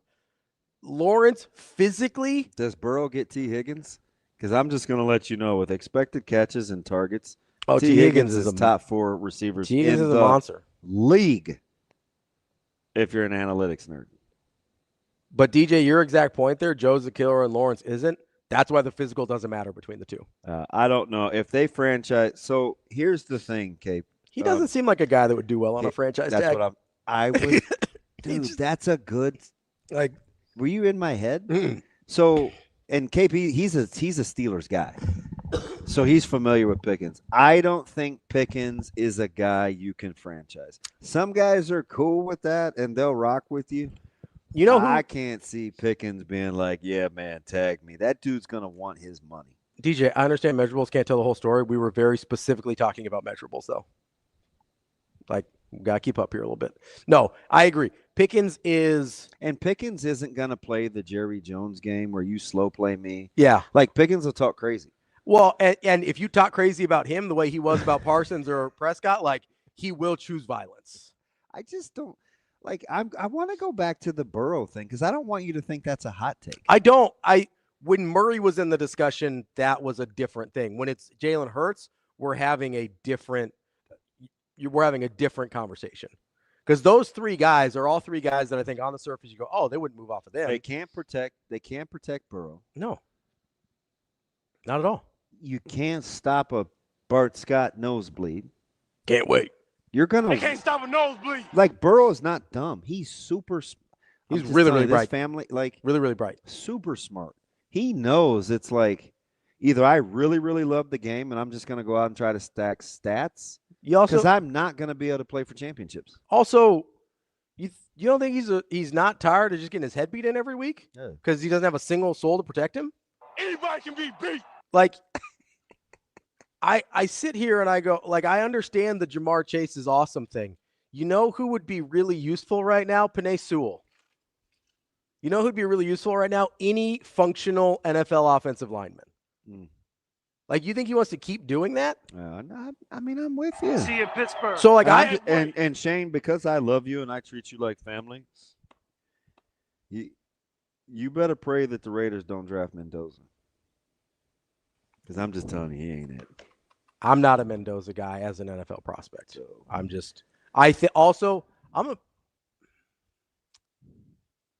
think he. Like, what is paying Jamar Chase got the Bengals? Not a thing. You kept T. Higgins around. Not a thing. You're going to have to move off of your best defensive player. Yep. This is prime Burrow. Who plays one of the few positions you actually should pay. This is prime Burrow. There's like 3 positions if you have an elite guy that it will never hurt you to pay. Quarterback, elite. I'm talking about not the guys that get mad at them paying. I'm talking about elite. I got one and you're not going to say it. D end or pass rusher, offensive tackle. I'm going to add one. I also think if you're an elite corner, it is worth paying. I think a kicker is worth paying. Okay. Yeah. I mean, I know you roll your eyes. No, I don't roll my. You get me a guy that can drop hammer from 60 and in. Pay that guy. Here's the only problem that I have with kickers.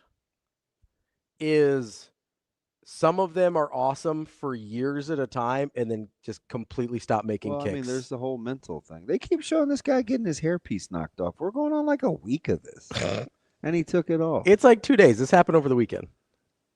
I'm just saying, and I get that he had some other things going on, but Justin Tucker just woke up one day and couldn't make kicks anymore. Oh, I know. He was the best. He's He's the best to ever do it. It's not popular and it's not cool, but I would pay an elite kicker whatever. And these are coaches now that don't even like just taking the points. But, so that's why they're not going to pay a kicker because they're going for all fourth down anyway. No, they're dumb. They'll do it now.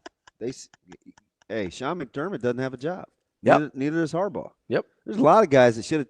Shoot, Payton is arguing with his quarterback. Behind the scenes because they can't make kicks. You know the funniest thing about Harbaugh? Special teams coordinator. Oh, I know. That's the funniest part about Harbaugh. By the way, if there's ever a team that can get a number 1 pick for a Heisman winner and make it a bust, it'd be the Raiders. Yep. I knew you were going to say that.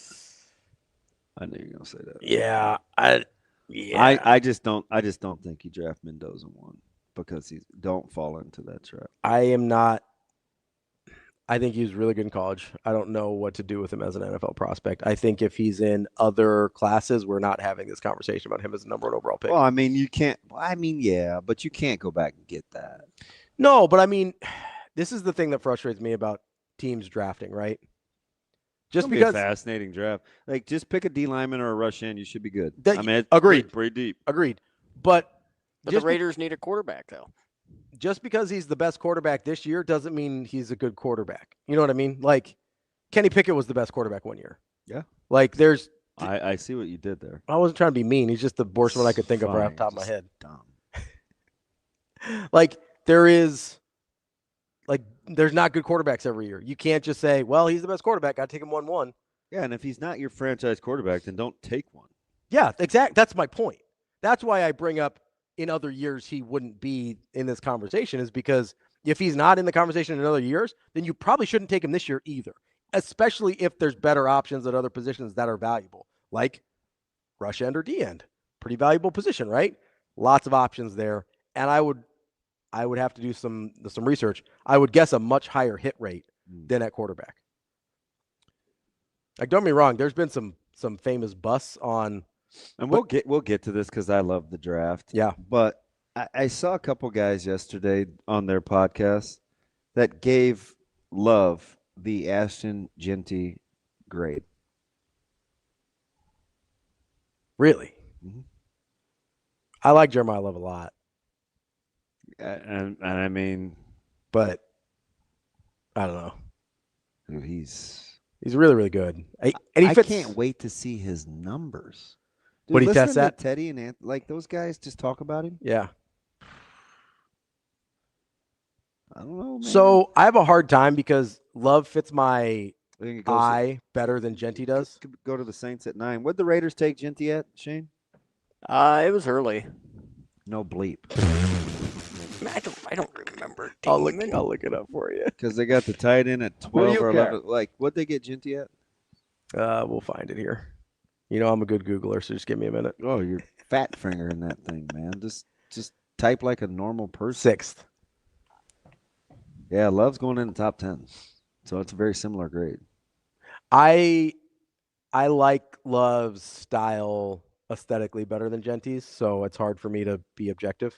Yeah, I also worry about I kind of hated on Genty, so I could end up being wrong, but I don't like I worry about Genty's workload coming in. Like he carried the ball a lot coming into the pros, which is not typically a great sign, unless you're like a freak show like Adrian Peterson, and it just doesn't matter because you're a once in a generation type of talent and running back. But we went the whole show without talking about Josh Martin going back to Liberty. Saw that. You think special teams might be a topic tomorrow? No? Yeah, I think it will. I think you think the sky is going to be falling now again?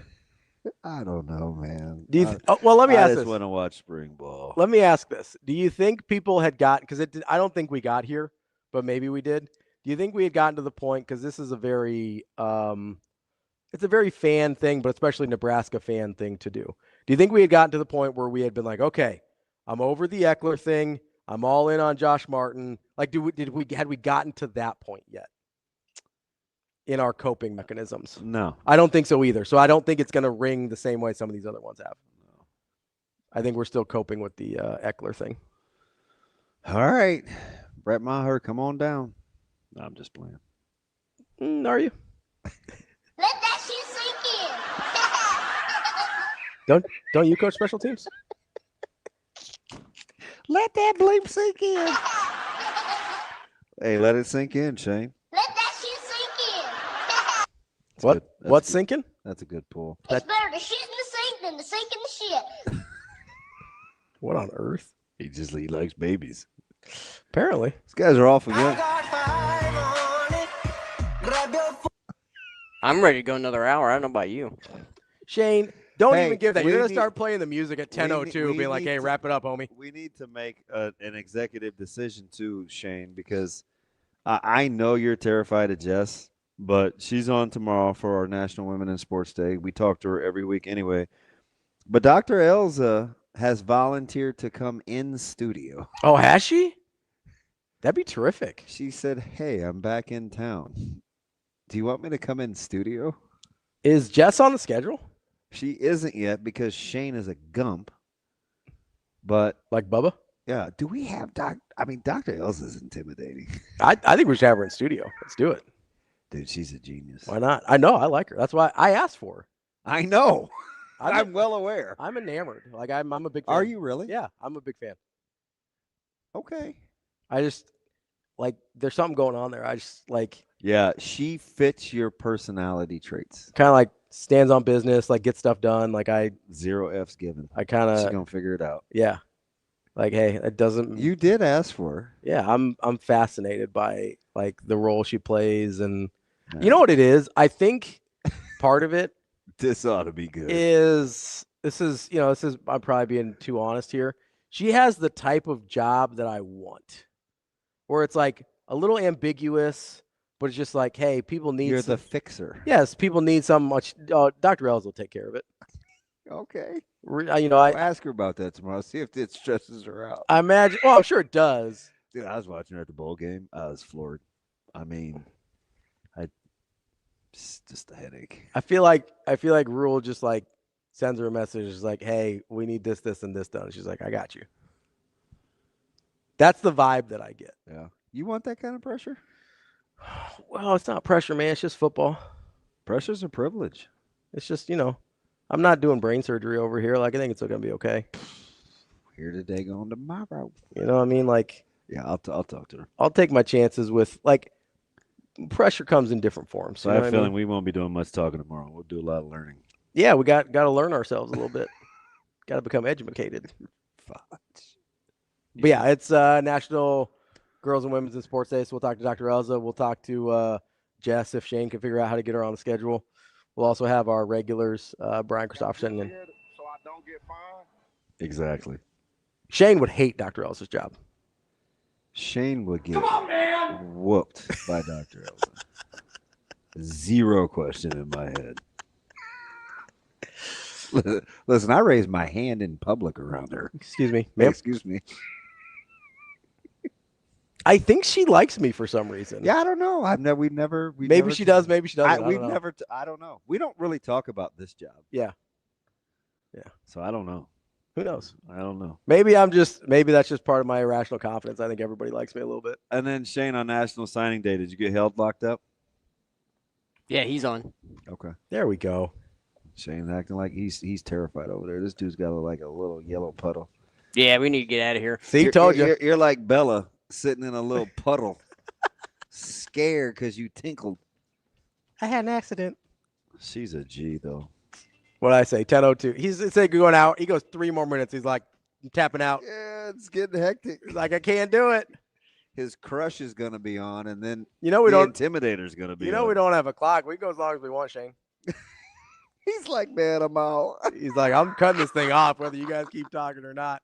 That's DB. I'm Ravi Lulla. We'll be back tomorrow with Hurrdat Sports Live. Don't forget, make sure you call our friends. We talked about it earlier. Make sure you call our friends over at Next Gen Mayo Medical. They've got you covered no matter what you need to get feeling like yourself once again. Give them a call, 402-614-9700. You going to get back on Wednesdays? Oh, yeah. No, so this week I'm Thursday. Then next week I can go back to Wednesday. Are you actually going to go in on Thursday this week? I like Wednesdays, though. Are you going to actually go in on Thursday this week? Yes, though? I was supposed to have lunch, but there's now a funeral in Louisiana. So the Okay. guy that I was having lunch with is going to be in Baton Rouge. All right, so you're going to go to yes. you're going to go next gen. Yeah. Then you can get back on Wednesdays. So if you want to loiter and be like, hey, what are you taking? I'll be on it next gen. We'll be back tomorrow with more Hurrdat Sports Live.